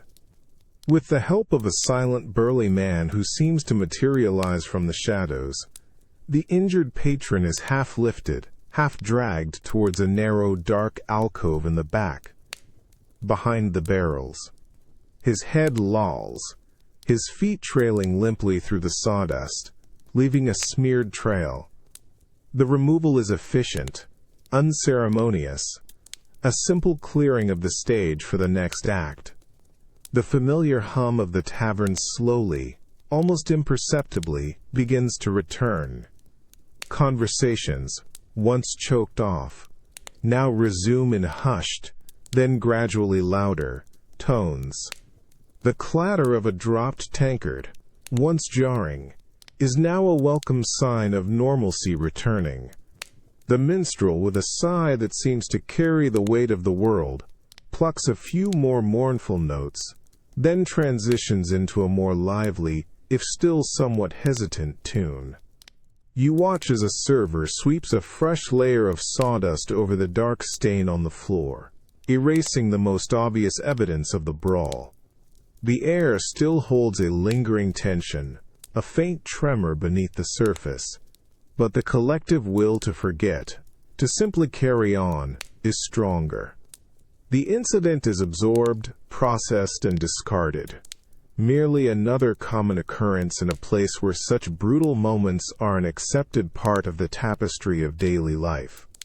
You realize that in a world where survival is a constant struggle, There is often little room for lingering shock or extended pity. Life, however raw or indifferent, simply churns onward, demanding that you move with it or be left behind in the dust and the shadows. You finally collapse onto the straw mattress, its surface yielding with a dry, rustling sigh that smells of old earth, stale sweat, and something vaguely akin to dried urine. Beneath your head, the straw offers little cushion, each stalk a hard, uneven presence against your skull. For a fleeting moment, as the tavern's last murmurs fade, a fragile hope of rest settles over you, a deep, weary craving for oblivion. But then, it begins. A subtle prickle, almost imperceptible, just beneath your skin, on your forearm. You dismiss it, shifting your weight, trying to find a softer hollow in the lumpy bed. Yet the prickle doesn't leave. It spreads, a tiny insistent demand for attention blooming on your ankle, then your thigh. You feel a distinct, minute crawling sensation, like invisible ants parading across your skin, their minuscule legs tickling, then biting. A wave of irritation washes over you, deeper than just the surface itch. You raise a hand, scratching vigorously at your arm, the coarse fabric of your sleeve doing little to abate the torment. The straw beneath you seems to come alive, each individual stalk a tiny needle pricking your skin, each rustle a whisper of unseen movement, a confirmation of the invisible life teeming within your bed. The sensation intensifies. Tiny, sharp bites pepper your skin, particularly where your clothes are loose or where the fabric thins. You can almost feel the minute pinpricks, the rapid-fire succession of attacks from the unseen army. You slap at your leg, a sharp thwack against your thigh, then quickly rub at your chest, your fingers digging into your skin, seeking the fleeting relief of friction. You roll onto your side, pressing your face into the crude, scratchy blanket, hoping the pressure will somehow crush the tormentors.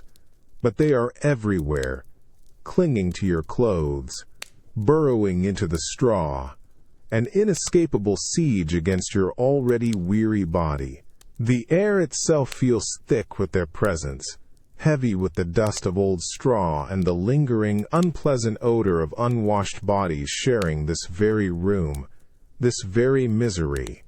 You hear it, too, the faint, frustrated shifting from other unseen corners of the room, a muffled groan here, a sharp sigh there, an occasional muted slap against skin, a shared, desperate battle against the same unseen enemy. You scratch again, harder this time, your fingernails raking at your skin, leaving faint red marks that will surely sting in the morning. The relief is fleeting, immediately replaced by a new, more insistent itch blossoming elsewhere, a relentless, maddening torment that promises to last until the first pale light of dawn. Sleep, a longed-for respite, feels impossibly far away, replaced by this maddening, ceaseless fight against an enemy you can only feel, but never truly see. Your body, aching from travel and the tavern's rough embrace, yearns for rest, but your skin screams its defiance, caught in an endless, irritating dance of discomfort. This isn't just an inconvenience. It's a profound invasion, a constant, irritating reminder that even in the supposed sanctuary of sleep, you are never truly alone, never truly free from the relentless, itchy demands of this hard existence. The maddening itch of the fleas, a relentless tide against your skin, is slowly, grudgingly pushing you towards a fitful state of near sleep. Your body aches, your eyes burn, but oblivion remains just out of reach. Yet, It's not just the microscopic invaders that keep you from true rest. It's the profound, suffocating presence of others.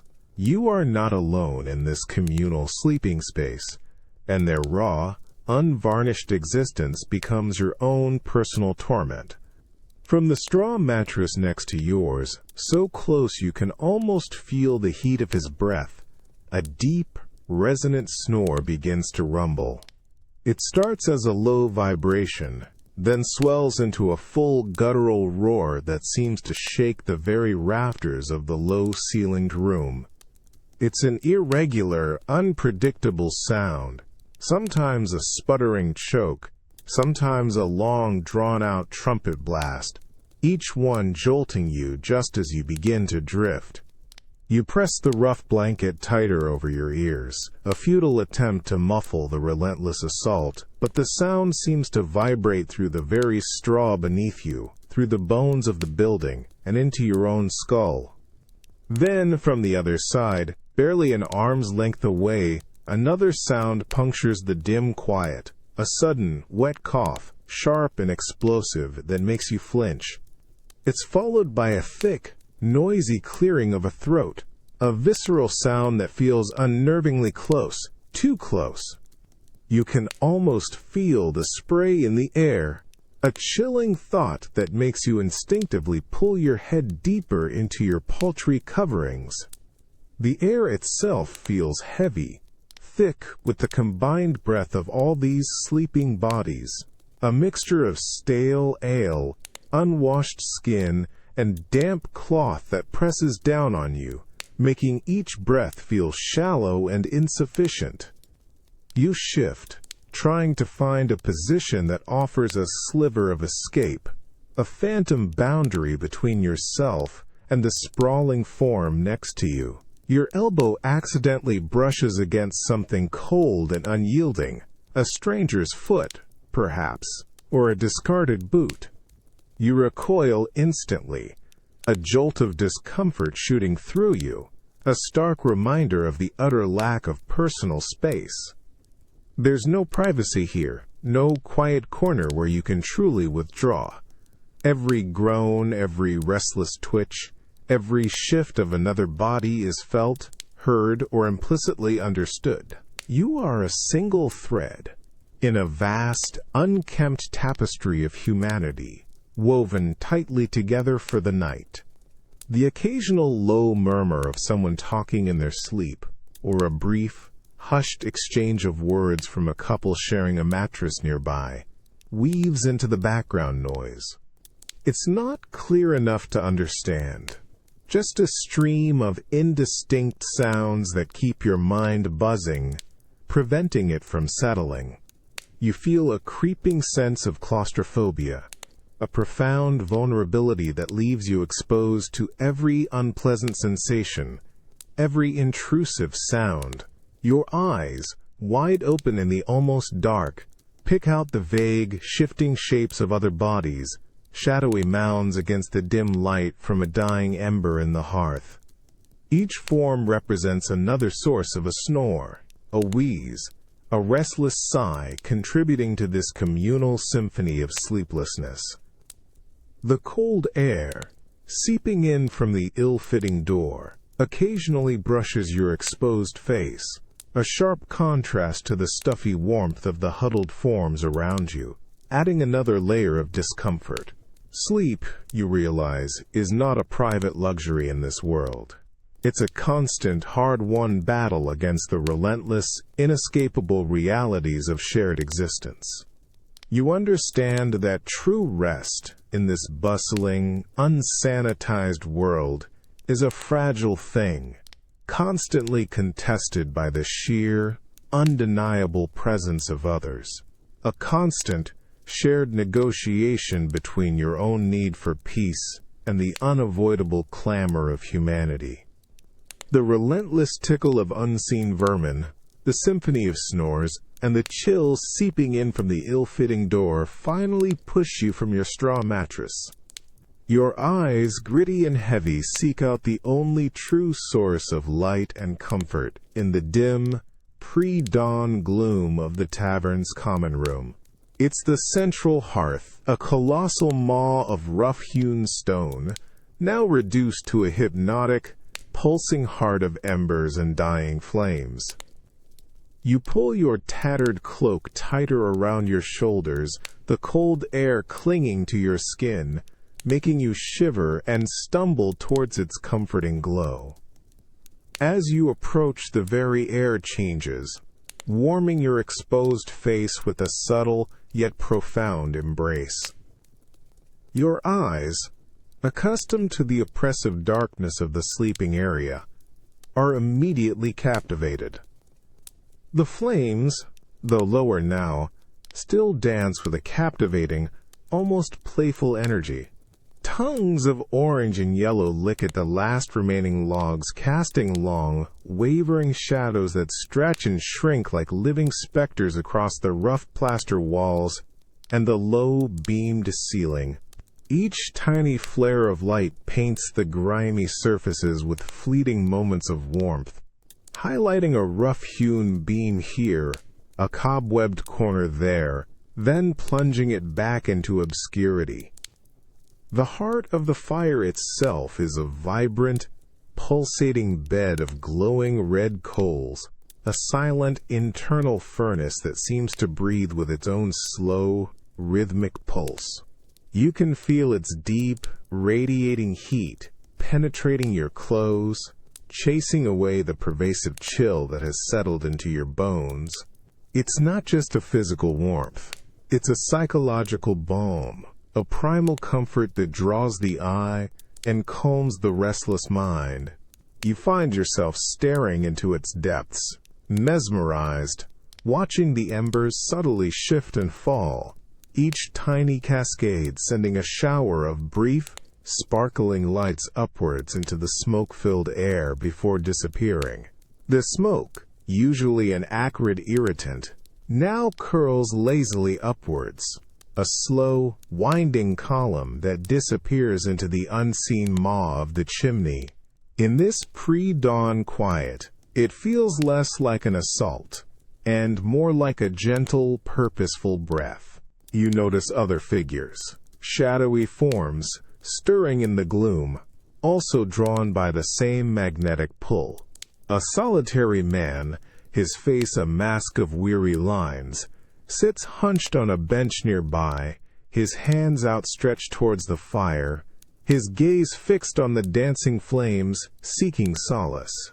A couple, still wrapped in their shared blanket, huddle closer to the hearth, their faces softly illuminated, their expressions softened by the warm glow.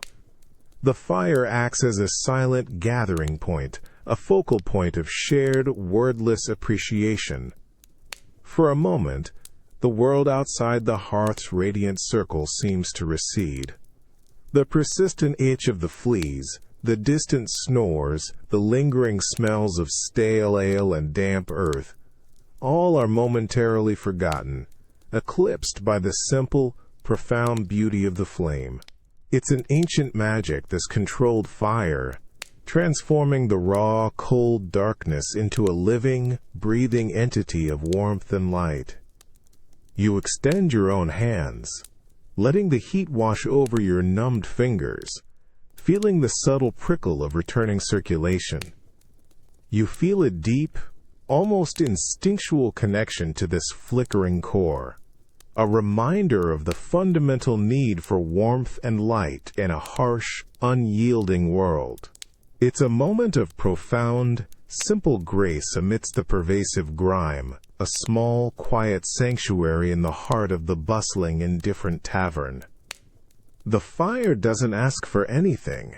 It simply is, offering its ancient comfort to all who seek it, a silent, glowing heart beating in the darkness.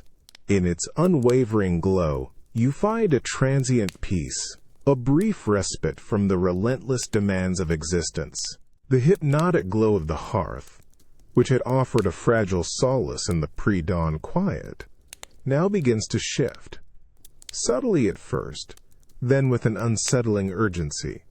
You linger by its edge, your hands still outstretched, trying to draw every last vestige of warmth into your chilled bones.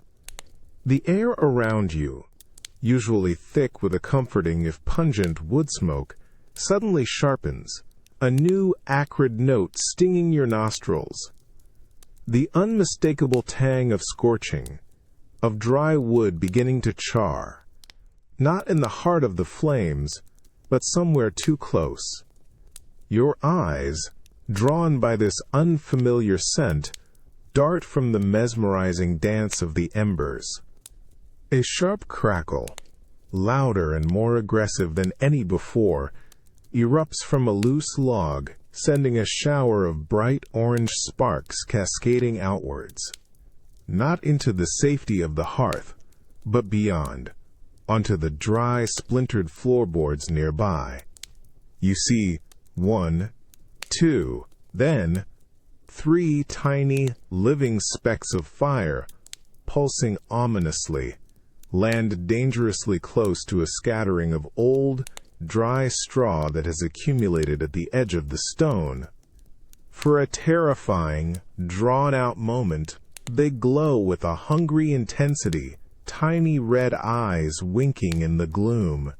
Your breath catches in your throat, a cold knot forming in your gut. The comforting warmth, only moments ago a welcome embrace, now feels oppressive, too close, radiating with a latent, consuming power. Your gaze snaps upwards, scanning the low-beamed ceiling directly above the hearth.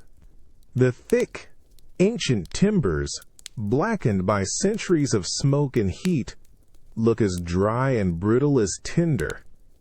A skeletal network waiting for a spark.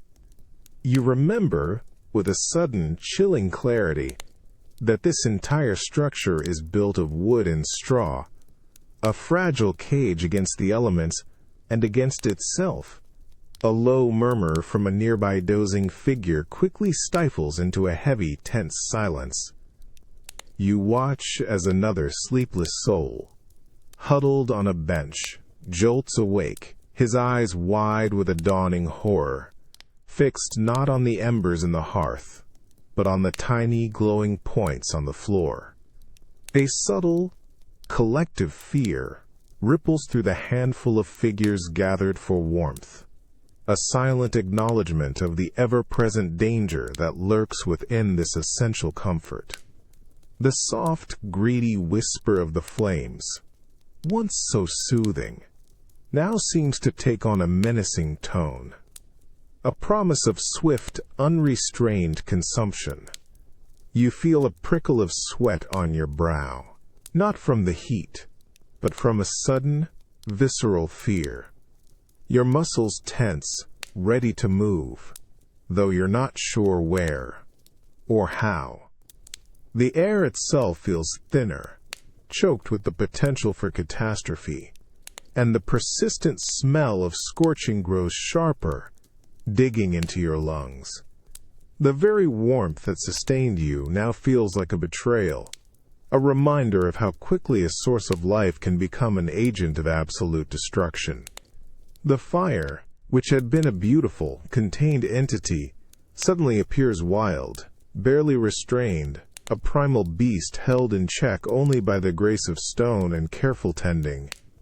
In the heart of such a fragile world, the line between essential comfort and swift, undeniable catastrophe is impossibly thin, a single spark away from transforming warmth into ruin and sanctuary into ash. The tavern's usual chaos has returned, a comforting din after the fire scare, but your eyes are drawn to a quieter corner. There, a figure wrapped in a heavy travel-stained cloak sits hunched over a meager tankard. His face is weathered, deeply lined, and his eyes, though tired, hold a distant, almost peaceful gleam. He is a pilgrim, you realize, his staff leaning against the wall beside him, his scallop shell emblem barely visible on his bag. He carries the quiet dignity of one who has walked many roads, seeking solace beyond the material world. With slow, deliberate movements, the pilgrim reaches into an inner pouch. His hand emerges, clutching something small, something wrapped in a scrap of faded, homespun cloth. He carefully, almost reverently, unfurls the fabric, revealing a small object nestled within. It's not gleaming gold or precious stone. Instead, it's a piece of bone, perhaps, or a shard of wood, so old and so worn that its original form is almost entirely lost.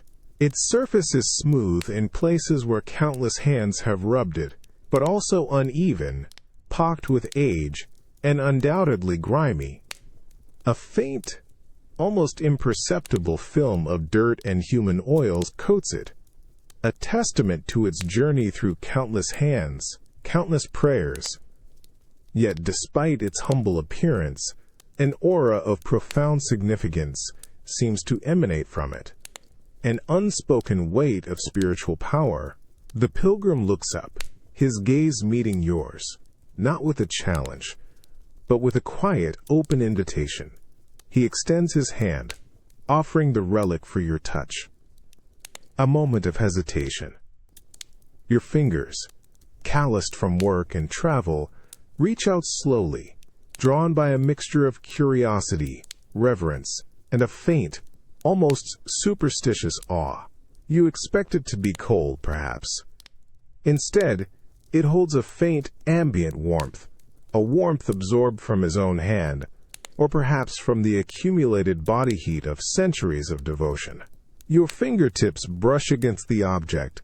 The first sensation is its texture, surprisingly coarse, almost granular in places, yet worn smooth in others. You feel the tiny ridges, the subtle indentations, the slight stickiness of its long history. A faint, earthy smell, mingling with the pervasive tavern stench, seems to emanate from it, a ghost of old wood and the distant, sun-baked earth of some forgotten holy site. You close your eyes for a brief moment, concentrating on the sensation, trying to decipher the history held within its grimy surface. It feels ancient, undeniably old, carrying the weight of countless fervent touches, endless whispered hopes, and desperate prayers. A shiver runs down your spine, not from cold, but from a strange, unsettling blend of feelings. You feel the undeniable dirt of the object, the tangible evidence of its unhygienic journey, yet simultaneously you perceive a peculiar, almost electric hum beneath your skin, a phantom echo of devotion.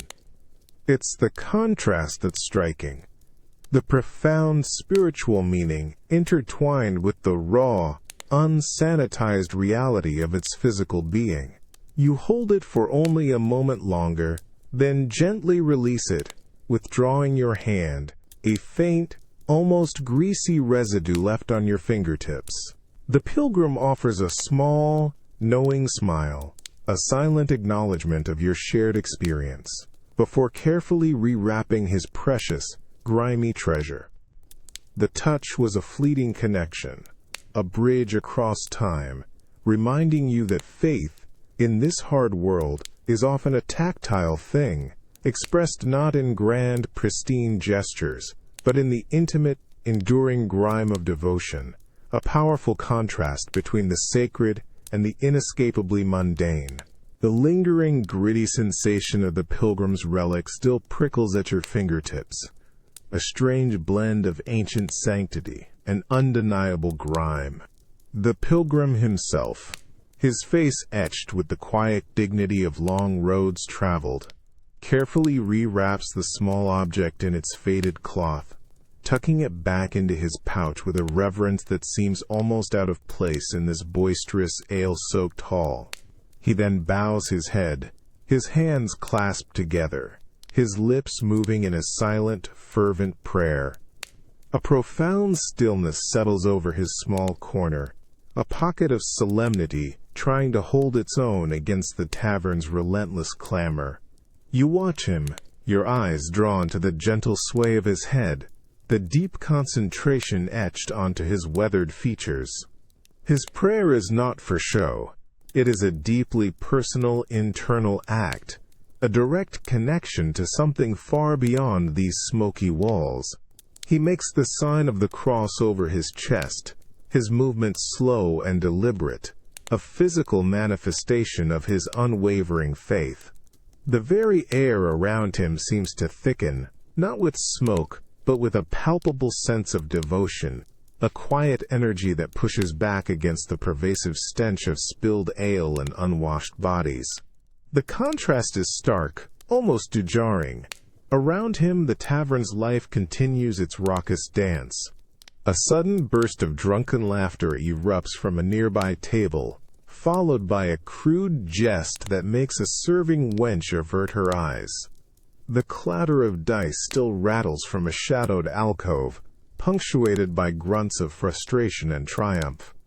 The minstrel, who had momentarily paused his playing, now tentatively plucks a few more notes from his lute, but his melody seems muted, almost apologetic, as if hesitant to fully intrude on the pilgrim's quiet moment. The heavy smell of the perpetual pottage, simmering over the hearth, mingles with the sharp tang of cheap wine, a constant reminder of earthly hungers and physical realities. Yet, despite the surrounding chaos, a subtle ripple of observation passes through the room. A few patrons, their faces usually fixed on their tankards or their games, glance towards the pilgrim. Their expressions hold a mixture of curiosity, a flicker of uneasy respect, and perhaps even a touch of shared, ancestral understanding.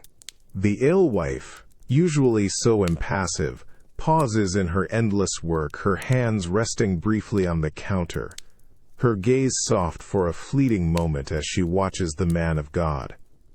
Even the boisterous banter seems to dim, not fully silenced, but momentarily subdued, a collective concession to the power of a private, holy moment.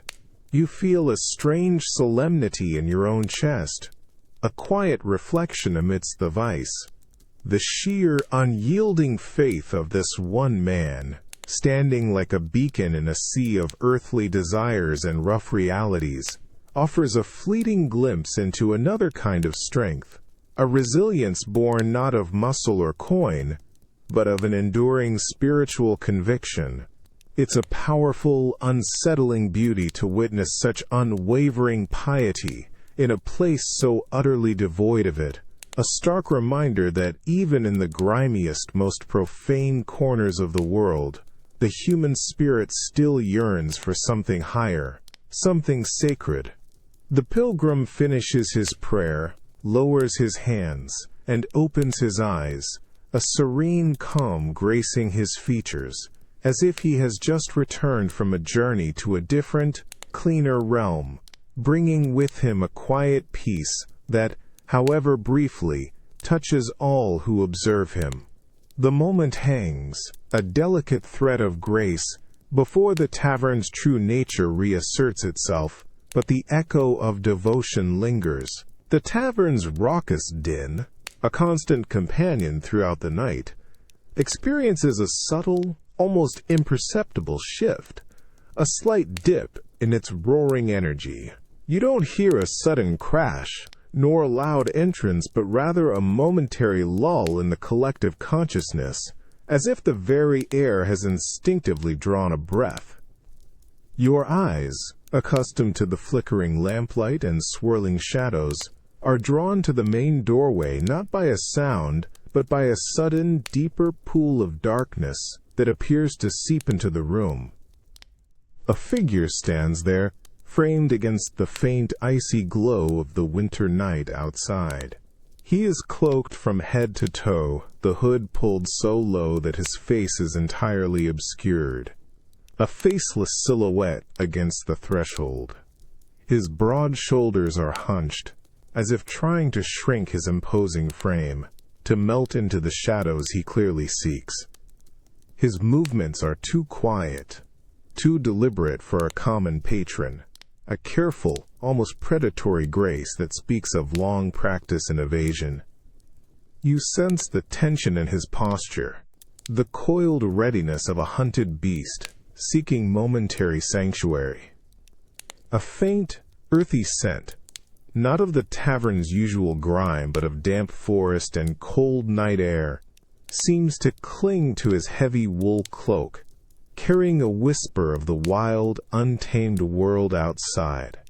As he steps further into the room, his muffled boots make almost no sound on the sawdust-covered floor, yet his presence is instantly felt.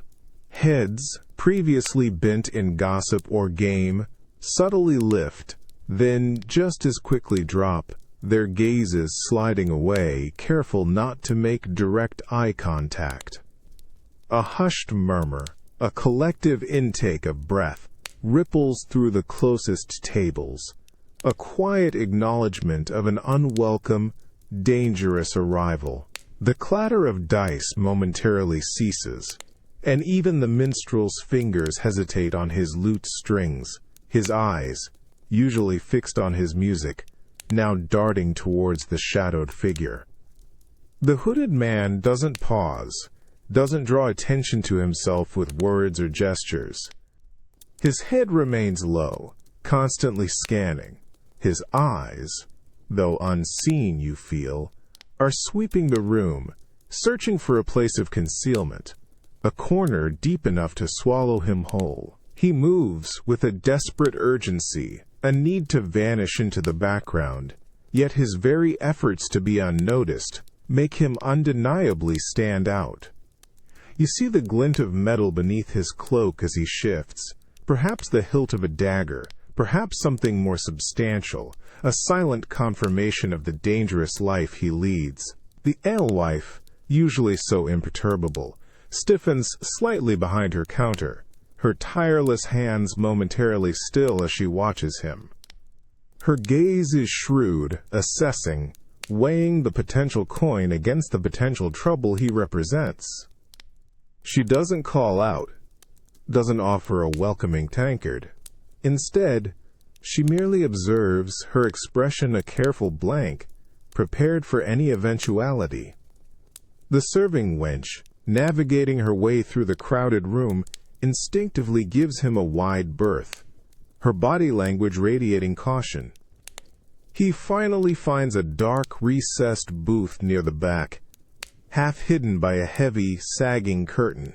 Without a word, he slides onto the bench, his back to the wall, his gaze still sweeping the room, his body language a silent warning to stay away. His hood remains firmly in place, a impenetrable mask that guards his identity, his intentions, and the desperate secret that has driven him into this den of vice. A profound sense of unease settles around his presence, a chilling understanding that this man carries a storm within him, and this tavern, for a fleeting moment, has become its reluctant eye. You feel a prickle on your skin, a silent alarm ringing in your mind, a primal instinct that warns you to be wary, to watch, to remember that some shadows are best left undisturbed. His arrival is not just an entrance. It's a living question mark, a silent promise of danger yet to unfold. The hooded outlaw has settled into his shadowed booth, a deep, impenetrable pool of silence in the clamorous tavern.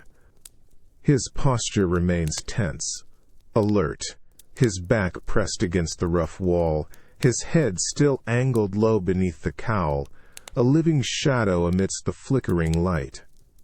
He has not spoken, made no demands, yet his presence has initiated a complex, unspoken negotiation among the other patrons, a silent calculus of risk and reward.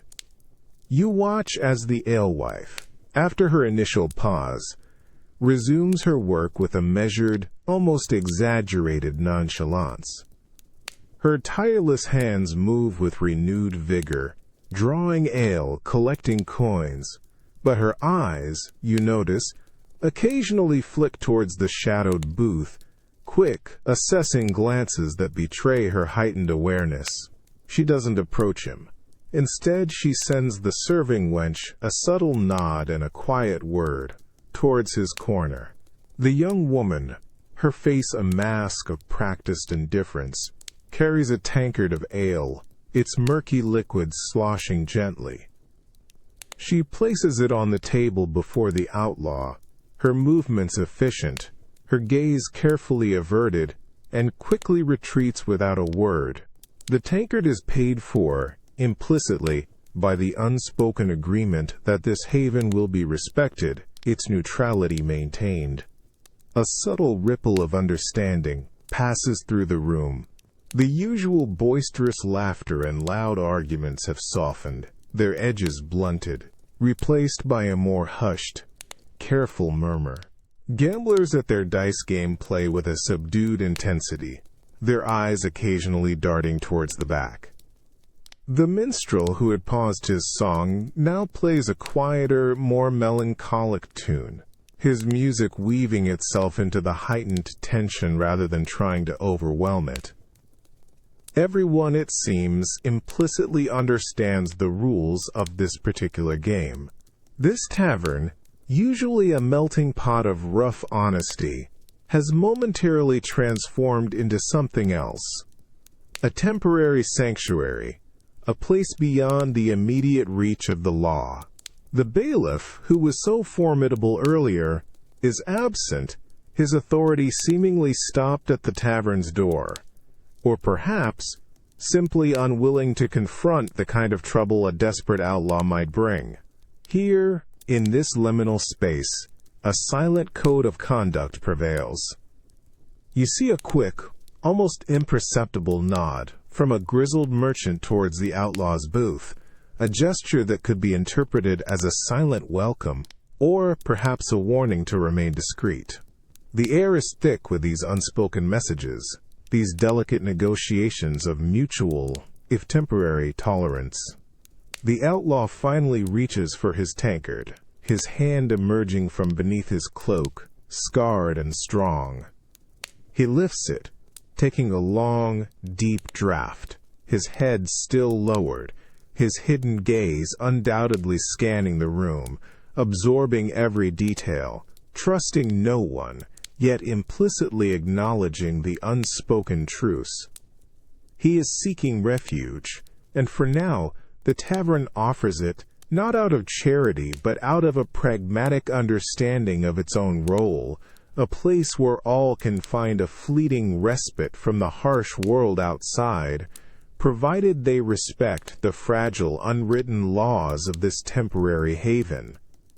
You feel the weight of this silent agreement, the understanding that some secrets are best left undisturbed, some shadows left unilluminated, in order to maintain a fragile peace that benefits everyone, even the outlaws and the ordinary folk alike. This unspoken pact, you realize, is the true currency of the tavern, more valuable than any silver coin, offering a fleeting, dangerous freedom in a world that offers so little of it. The tavern's usual assault of odors, the sour tang of old ale, the heavy blanket of wood smoke, the pervasive scent of unwashed bodies and damp earth, suddenly parts, almost reluctantly, to allow a new, utterly distinct aroma to weave its way through the air. It's not strong, not overwhelming, but impossibly clear, a delicate ghost of something refined and utterly out of place. It's the scent of perfume, a faint, floral sweetness mingled with something musky and perhaps a hint of spices. A fragrance so alien to this environment that it makes you involuntarily take a deeper breath, trying to grasp its elusive quality. Your gaze, along with many others, is drawn towards the main entrance, where the chill winter air has just been disturbed.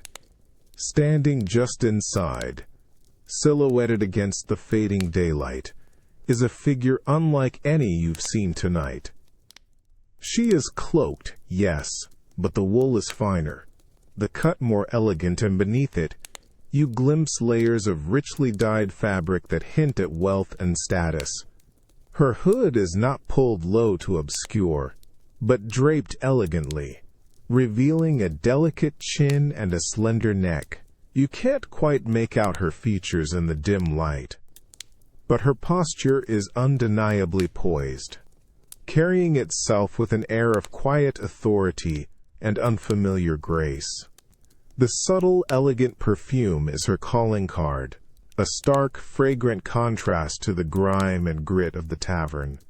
As she takes a few measured steps into the room, the delicate scent wafts closer, clinging to the heavy, stale air like a fleeting dream.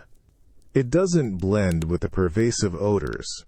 It cuts through them, an almost shocking purity that momentarily stings your nostrils.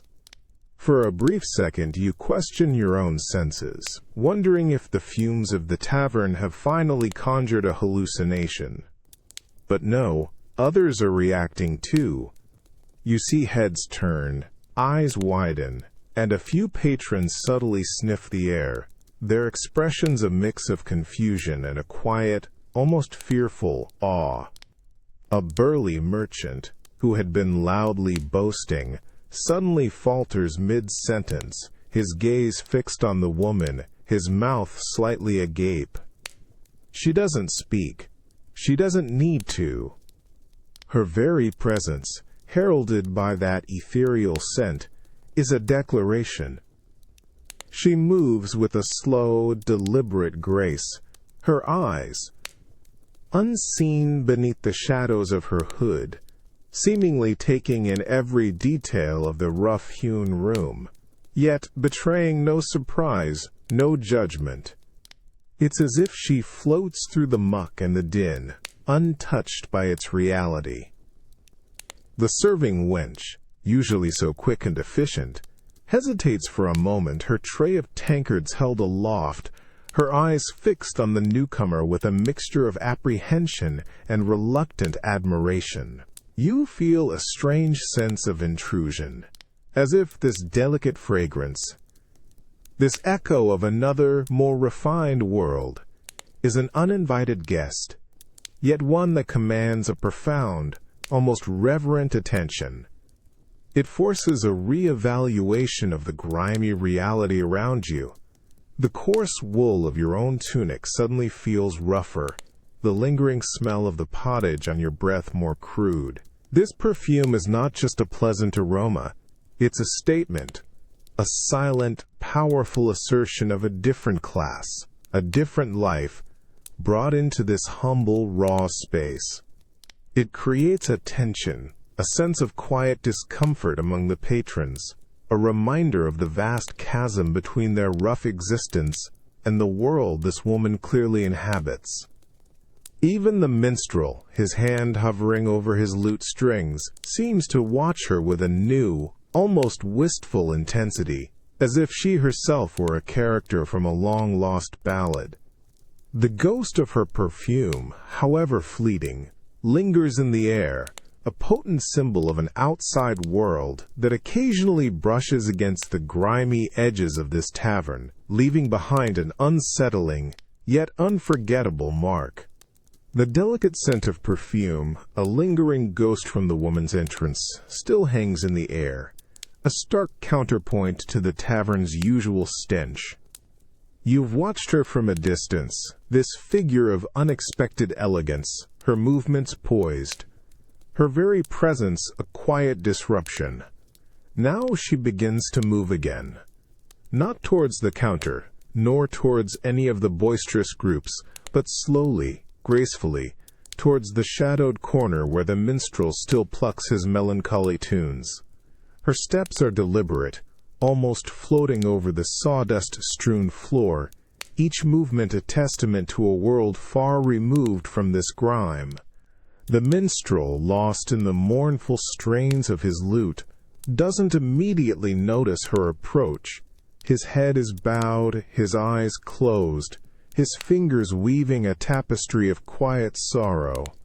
The gentle melody, usually fighting to be heard over the clamor, suddenly seems to find a momentary clarity in the air around her, as if her presence itself has hushed the surrounding noise. As she reaches his small, worn table, she pauses, standing silently, a dark, elegant silhouette against the dim light. The scent of her perfume is stronger here, a soft, floral caress that momentarily banishes the smell of stale ale and old sweat. Then, with a subtle, almost reverent gesture, she reaches into a small, finely embroidered pouch at her waist. Her hand emerges, not with a large coin, but with a single, small silver piece, catching the faint light with a delicate gleam. She places it gently on the rough wood of his table, right beside his elbow, a soft clink that is barely audible above his music, yet strangely resonant. She doesn't speak. Her eyes, still shadowed by her hood, remain unreadable, but you feel a profound, silent acknowledgement emanating from her, a shared appreciation for the fleeting beauty he creates in this harsh world. It is a moment of connection, an unspoken conversation between two disparate souls, mediated by art and a tiny piece of silver. The minstrel's fingers falter for a fraction of a second, missing a note. His eyes slowly open, heavy with the weight of his music, and then they fall upon the silver coin. His gaze lifts, hesitantly, to meet her shadowed face. There's no surprise, no greed, only a deep, quiet understanding passing between them. He offers a slight, almost imperceptible nod of gratitude, a flicker of something ancient and respectful in his weary eyes. She returns it with an equally subtle inclination of her head, a gesture of silent appreciation, before she turns and glides away, her perfume leaving a faint, ethereal trail in her wake.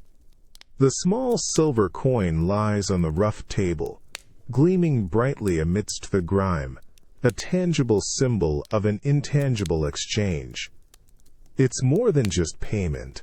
It's a silent offering of shared humanity, a moment of fleeting transactional intimacy in a world that seldom offers such delicate connections freely. It's a transaction not of flesh but of spirit, a brief, beautiful exchange of art for acknowledgement, a moment of profound, quiet understanding in the heart of the bustling, indifferent tavern.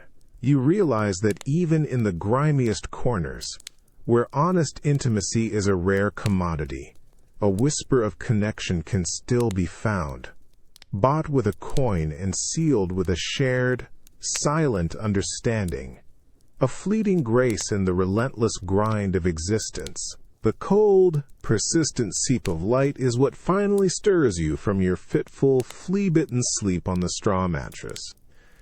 It's not the bright, welcoming glow of a sunrise, but a thin, reluctant infiltration of gray, pallid light that struggles to pierce the grime-caked windows.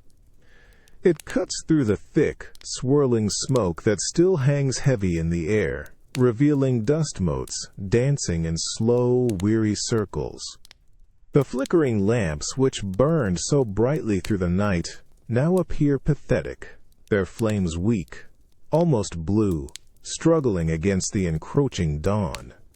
The room, once a vibrant tapestry of shadows and shifting lights, is now exposed in its raw, uninviting reality, its dirt and disarray laid bare. Your eyelids feel heavy, gritty, as if sandpaper has been rubbed beneath them. You try to blink the sleep away, but your eyes sting from the lingering smoke. A sharp, unpleasant sensation. You swallow, and an immediate, cloying taste coats your tongue. The stale, sour remnants of last night's ale, mixed with the acrid aftertaste of wood smoke and something vaguely metallic. Your mouth feels dry, furred, an unpleasant echo of the night's excesses. You draw a shallow breath, and the air that fills your lungs is thick, cold and utterly dead, carrying the concentrated stench of countless unwashed bodies, stale urine, spilled wine, and the cloying sweetness of rot. It's a taste and a smell that lingers, clinging to your clothes, to your hair, to the very back of your throat, promising a day of persistent discomfort. You try to stretch, but your muscles protest, stiff and aching from the hard, uneven mattress. A dull throb pulses behind your eyes. Your hand goes to your head, your fingers pressing against a persistent ache at your temples. The cold, damp air, which had been subtly working its way through the tavern walls all night, now feels like a physical presence, chilling your exposed skin, raising goosebumps on your arms. You shiver, pulling your rough blanket tighter, but it offers little warmth against the pervasive chill that has seeped into the very core of the room. Around you, other figures begin to stir, emerging slowly from their crumpled forms on the straw. Their faces, caught in the unforgiving gray light, are haggard, puffy, and etched with the same weary exhaustion you feel. You see a man rub his jaw, his eyes still half closed, then let out a low, miserable groan. Another pushes himself upright, running a hand through a tangled mess of hair, his expression one of profound regret. The lively, boisterous energy of the previous evening has completely evaporated, replaced by a universal, quiet suffering. The once animated faces are now slack with fatigue, their eyes dull, their movements slow and heavy. There's no greeting, no cheerful banter, just the shared, tacit understanding of a morning that promises little comfort and much work. The tavern keeper, her face grim, is already moving behind the counter, her hands still tireless, though her movements are slower, more deliberate, as she begins to rekindle the dying embers of the hearth. The first few wisps of new smoke, cold and sharp, add another layer to the stale air. You hear the creak of the floorboards, the muffled shuffle of boots, a low, irritable grunt from a newly awakened patron. The illusion of camaraderie, of warmth and revelry that defined the night has utterly shattered. What remains is a stark, grimy reality. A cold gray morning that feels less like a new beginning and more like a continuation of the same enduring struggle. A heavy blanket of unpleasant sensations pressing down, reminding you that here, sleep never truly comes easy, and morning is often a bitter, stale awakening. The cold gray light that filters through the grimy windows reveals the true aftermath of the night's revelry. A scene of disarray that makes your stiff muscles ache in sympathy. Splintered wood from the brawl lies near the hearth. Sticky puddles of spilled ale gleam dully on the sawdust-covered floor, and the air is a thick, congealed blend of stale smoke, sour wine, and the heavy, sweet scent of lingering rot.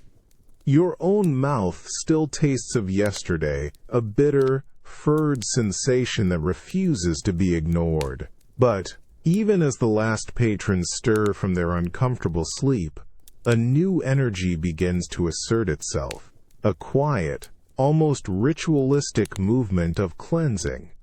The alewife, her face still etched with the weariness of the long night, is already a force of methodical determination. She fetches a heavy, worn broom, its bristles stiff and dark with age, and begins to sweep.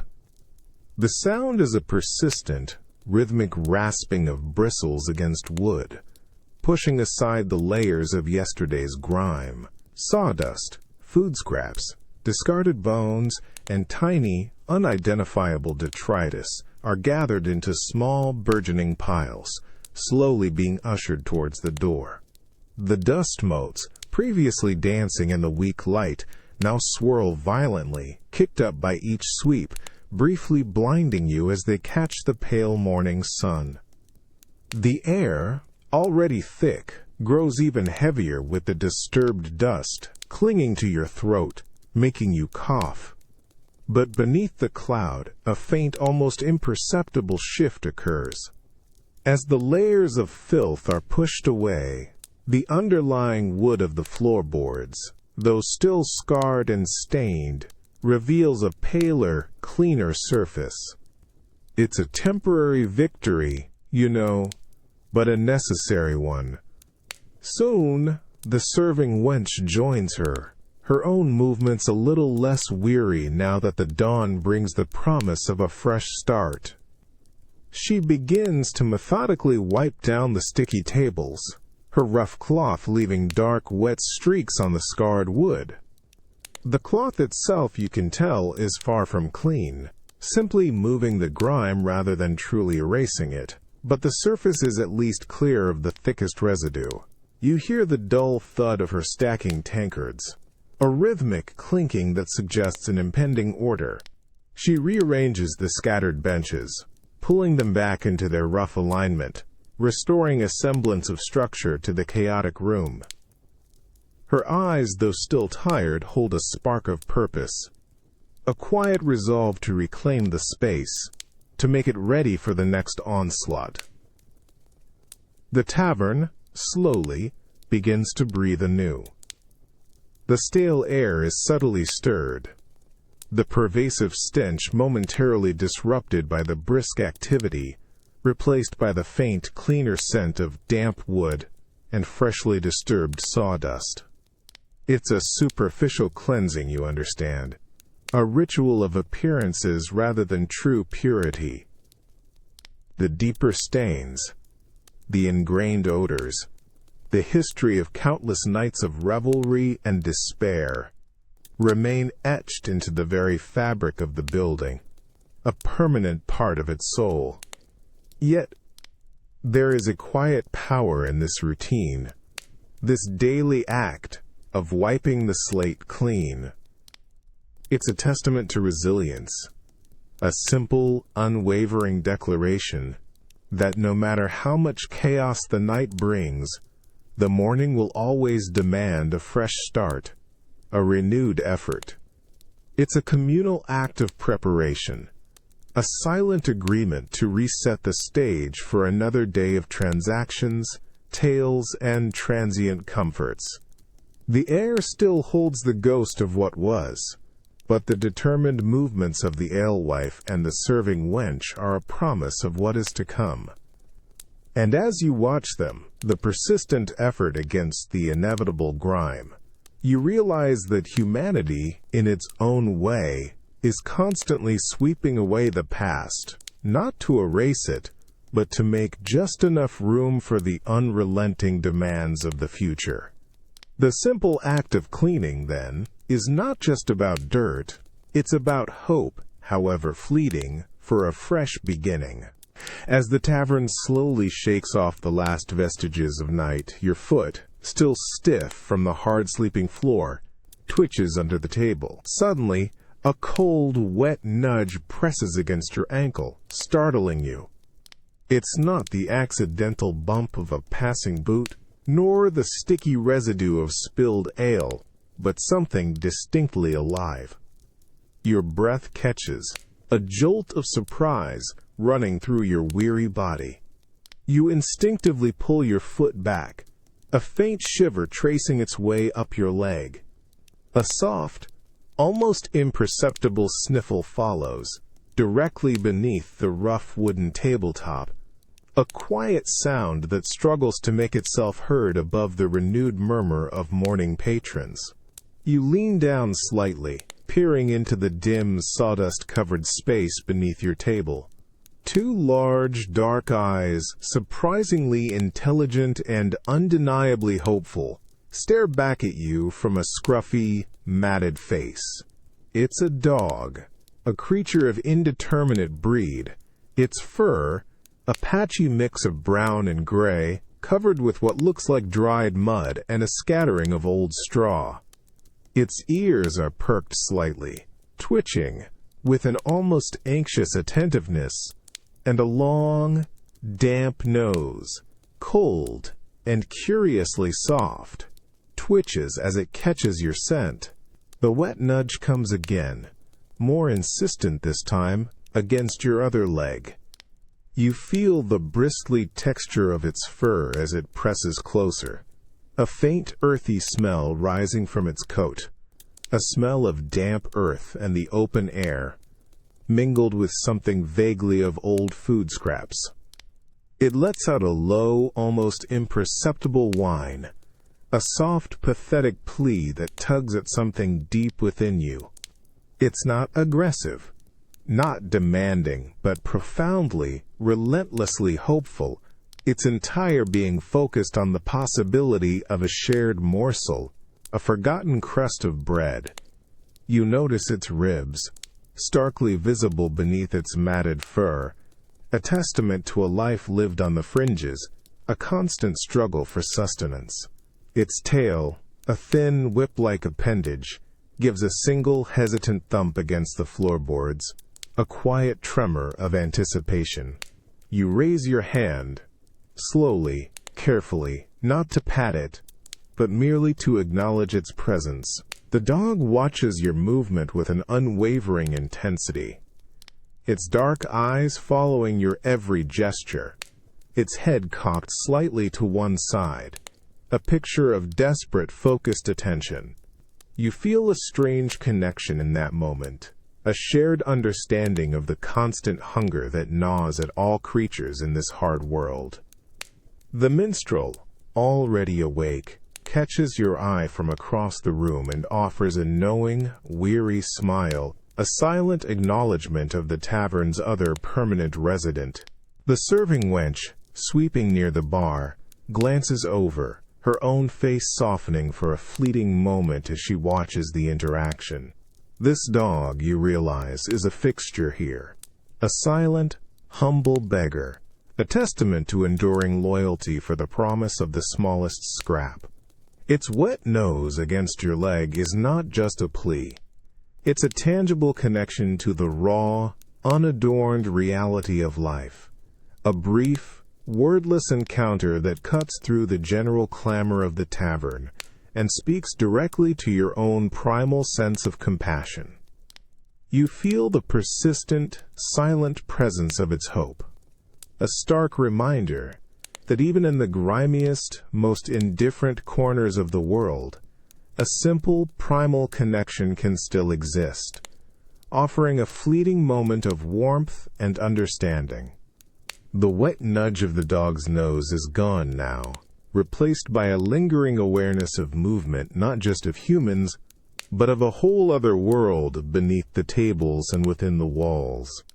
As the morning light slowly strengthens, cutting through the dense air, your ears begin to pick up a symphony of tiny, furtive sounds that have been there all along, merely drowned out by the night's revelry. It's a constant, low thrum, a subtle orchestration of unseen life that shares this very floor, this very tavern.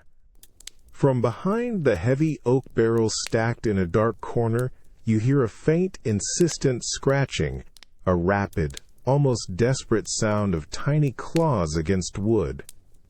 It's followed by a soft, almost imperceptible squeak, a high-pitched protest from something small and quick. You catch a fleeting shadow, a blur of dark fur, darting from one dark recess to another, just at the edge of your peripheral vision. It's too quick to truly identify, but the implication is clear. The rats, the mice, are stirring, beginning their daily scavenge, drawn by the fallen crumbs, the sticky residue, the remnants of human neglect. The air itself, still thick with stale ale and damp earth, also carries a faint, musky scent now, a concentrated animal odor, almost imperceptible but undeniably present, weaving through the dominant human smells. It's the smell of generations of small creatures making their homes here, a permanent part of the tavern's unseen fabric. You notice a quick, almost frantic buzzing near a discarded piece of food under a nearby table. A cluster of flies, their wings a tiny, frantic whir, feasting on the decaying sweetness. Their presence is a constant, low hum, an irritating reminder of the organic decay that fuels this hidden ecosystem. You shift your feet, and from beneath your rough wooden bench you hear another faint scuttling, a soft patter of tiny feet that quickly vanishes. You feel a strange awareness of being watched, not by human eyes, but by countless smaller, beady ones, all waiting, all observing, ready to emerge once the humans grow complacent. They are the silent, constant companions of every patron, every traveler, a secret society thriving on the periphery of the tavern's loud, boisterous life. The alewife, as she sweeps the floor, merely nudges a particularly large rat away with her broom, a practiced, almost indifferent gesture, as if it were simply another piece of debris. The rat, surprisingly bold, merely pauses, its small black eyes fixed on her, before darting away into the shadows, only to re-emerge moments later from another dark corner, unperturbed, unafraid. This is their domain too, you realize, as much as it is the humans. The fallen scraps, the spilled drinks, the warmth from the hearth, the dark, undisturbed corners, all provide a perfect haven for these uninvited, yet utterly persistent, residents. The minstrel's lute, as he plays a mournful morning tune, seems to weave through the faint squeaks and rustles, a strange, melancholic duet between man and beast. You feel a profound connection to this shared space, this sprawling, messy, interconnected life. You are not just a guest in a human establishment. You are a temporary inhabitant of a vast, unseen ecosystem, a living, breathing tapestry of interconnected lives. Every creak, every scuttle, every faint, musky odor is a testament to the sheer, undeniable will to exist. A constant, humbling reminder that even in the grimiest corners of human society, life, in all its myriad forms, always finds a way to thrive, enduring and adapting amidst the constant churn of existence. Just as your senses were beginning to resign themselves to the usual symphony of stale ale, damp earth, and the persistent musk of bodies, a new, utterly transformative aroma begins to unfurl itself through the tavern's dense air. It's not subtle, not a hint, but an overwhelming, rich, and deeply primal scent that immediately overrides every other odor, drawing your attention with an almost magnetic force. It's the unmistakable, intoxicating smell of roasting meat. Your stomach, which had only moments ago felt a dull ache of dissatisfaction, suddenly tightens, a sharp, insistent growl emanating from its depths. This isn't just any meat. This is the deep, savory, almost sweet aroma of pork, slowly browning, its fat sizzling and rendering, releasing wave after wave of mouth-watering goodness.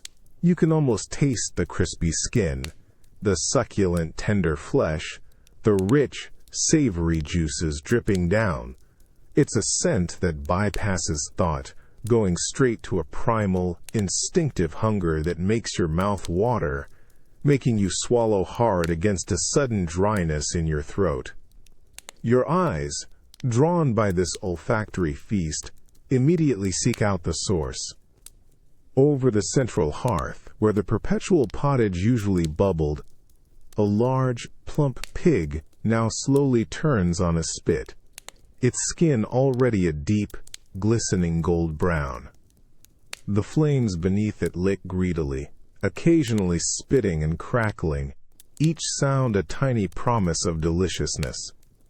You see the rich amber fat dripping from its belly, sizzling as it hits the hot coals, sending up puffs of aromatic smoke that are entirely different from the usual acrid wood smoke. This smoke is a perfumed veil, a fragrant cloud of impending feast. The skin, tight and taut, has begun to blister and crackle in places, a texture you can almost feel on your tongue.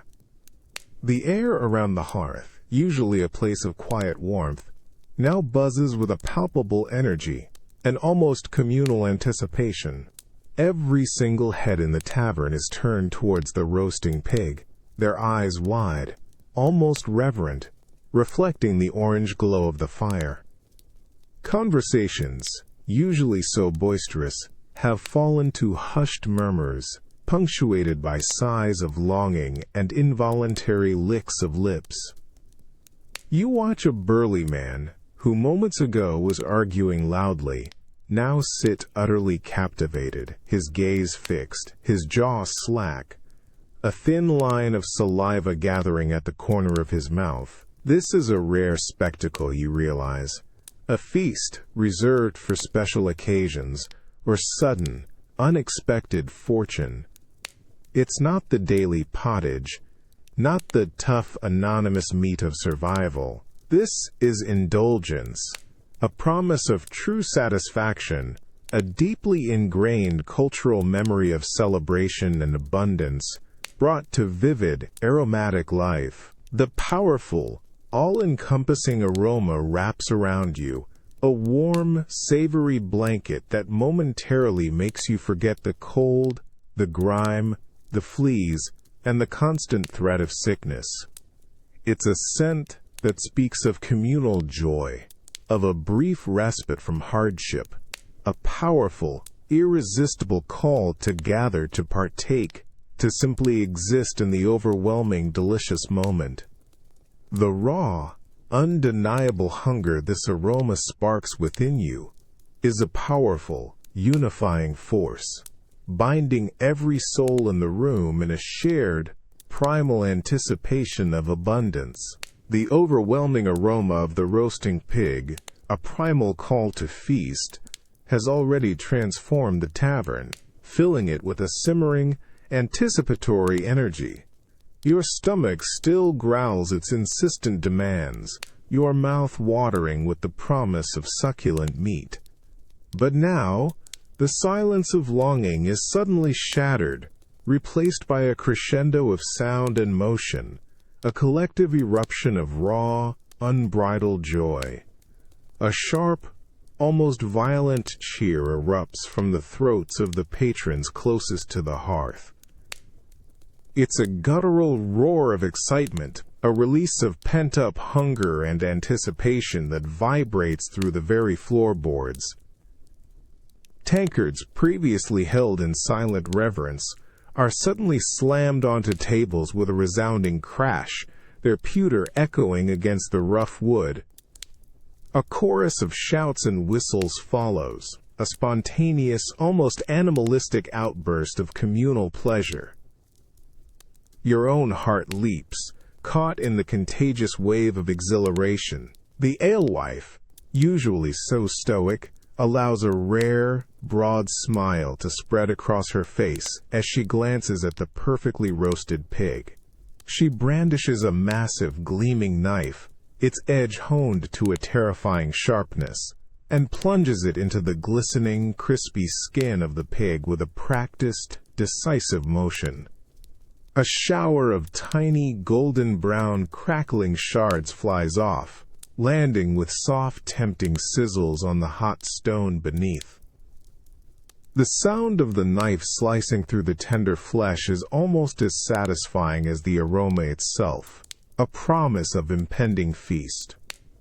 Hands, eager and trembling, reach out with wooden trenchers, clamoring for the first portions. There's no polite cue, no patient waiting. It's a jostling, good-natured scrum, a primal assertion for a share of the bounty. The serving wench, her face flushed with excitement, darts through the crowd, her tray now laden with chunks of the steaming, fragrant meat, each piece quickly snatched up by eager hands. You see men laughing, their faces ruddy with a mixture of drink and genuine delight, slapping each other on the back, their previous weariness completely forgotten.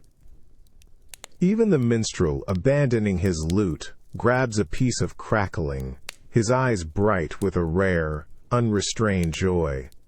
You find yourself caught in the current, drawn forward by the sheer force of collective desire. Your hand reaches out, instinctively, for a piece of the golden brown skin, hot and fragrant with rendered fat. The moment it touches your fingers, a burst of intense flavor floods your mouth, savory, salty, rich, and utterly gloriously satisfying. It's a taste of fleeting abundance, a rare indulgence that makes every hardship, every cold night, every watery wine momentarily vanish. It's a shared sensory explosion, a powerful affirmation of life's simple, brutal pleasures. For a few precious moments, the tavern is transformed. The lingering fear of contagion, the memory of the bailiff's stern justice, the weariness of constant struggle, all are swept away by this sudden, almost violent burst of communal joy.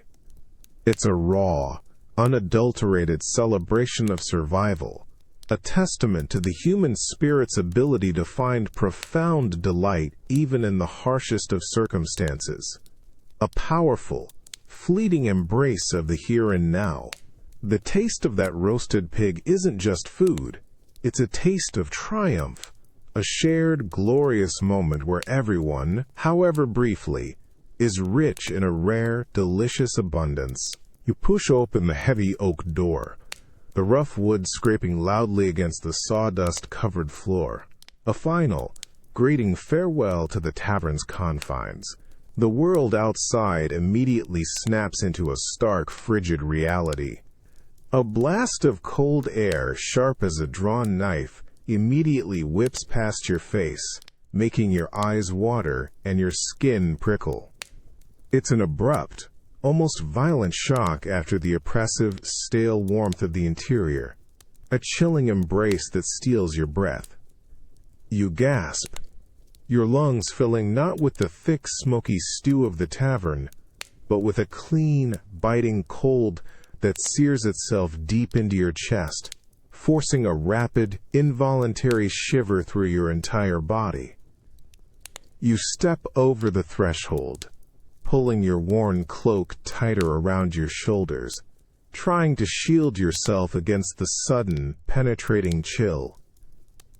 The air outside is thin, utterly devoid of the ale-soaked musk and acrid wood smoke that has clung to you for hours. Instead, you inhale a crisp, almost sterile scent of frozen earth and damp, dormant trees, mingled with the faint, invigorating tang of wood fires from distant cottages.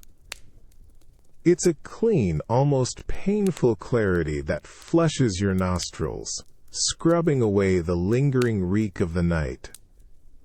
Your breath, when it escapes your lips, blooms into a visible cloud of vapor, momentarily hanging in the cold air before dissolving, a tangible sign of the frigid temperature. The sounds, too, are dramatically different. The tavern's incessant drone, which has been a constant companion, abruptly recedes behind the closing door, muffled and distant. In its place, a profound, almost startling quiet descends. You hear the soft, almost imperceptible crunch of your boots on the frozen ground, a faint scraping of dried leaves caught by a gentle breeze. A distant crow calls out, its harsh cry carrying with startling clarity across the still, morning air. The occasional creak of a bare tree branch swaying in the wind sounds strangely loud in the absence of human clamor. It's a silence that isn't empty, but filled with the subtle, natural music of the waking world, a stark contrast to the cacophony you've just left. Your eyes, still adjusting from the greasy dimness inside, are met by the expansive, pale gray of the winter sky. The sun, though not yet fully risen, paints the eastern horizon with a thin, almost watercolor wash of muted pinks and oranges, a stark, breathtaking beauty against the dull monochrome of the land. You see the rough, uneven cobblestones of the street, slick with a thin sheen of ice, reflecting the weak light. The mud, previously hidden by the darkness, now gleams with a frosty crust. The bare trees stand like skeletal sentinels against the horizon, their branches reaching upwards, stark and unyielding. The buildings, previously softened by the tavern's interior glow, now appear harsh, stark, their rough timber and stone revealed in the unforgiving morning light. You feel a sense of profound relief, a quiet exhalation of tension, as you leave the oppressive confines behind. Yet intertwined with that relief is a fresh wave of exposure, a vulnerability to the elements and the vast, indifferent world. The cold bites, yes, but it's a clean cold, a bracing, invigorating sensation that sharpens your senses and clears the cobwebs from your mind. It's a stark, undeniable reminder of where you truly stand, no longer within the false warmth of human noise, but utterly and completely in the raw, unadorned embrace of the natural world. The outside world, however harsh, offers a different kind of truth. It strips away the illusions, leaving you with only the crisp air, the vast sky, and the quiet, undeniable strength required to face the stark, beautiful realities of existence. You step out. The sharp, biting cold of the morning air, already a stark contrast to the tavern's oppressive warmth, invigorating your lungs. You pull your worn cloak tighter around your shoulders, trying to seal yourself against the winter's embrace. Yet, even as the raw, clean air fills your mouth, you can't quite shake the taste of stale wine, the lingering sourness of cheap ale, and the persistent, acrid aftertaste of wood smoke that coats your tongue. It clings to your palate, a stubborn reminder of the night, refusing to be purged by the clean, crisp air.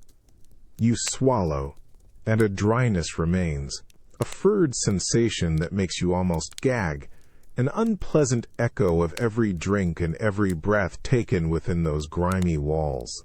You instinctively rub a hand over your face, then through your hair. Your fingers come away with a faint, oily residue and the lingering, unmistakable smell of the tavern itself.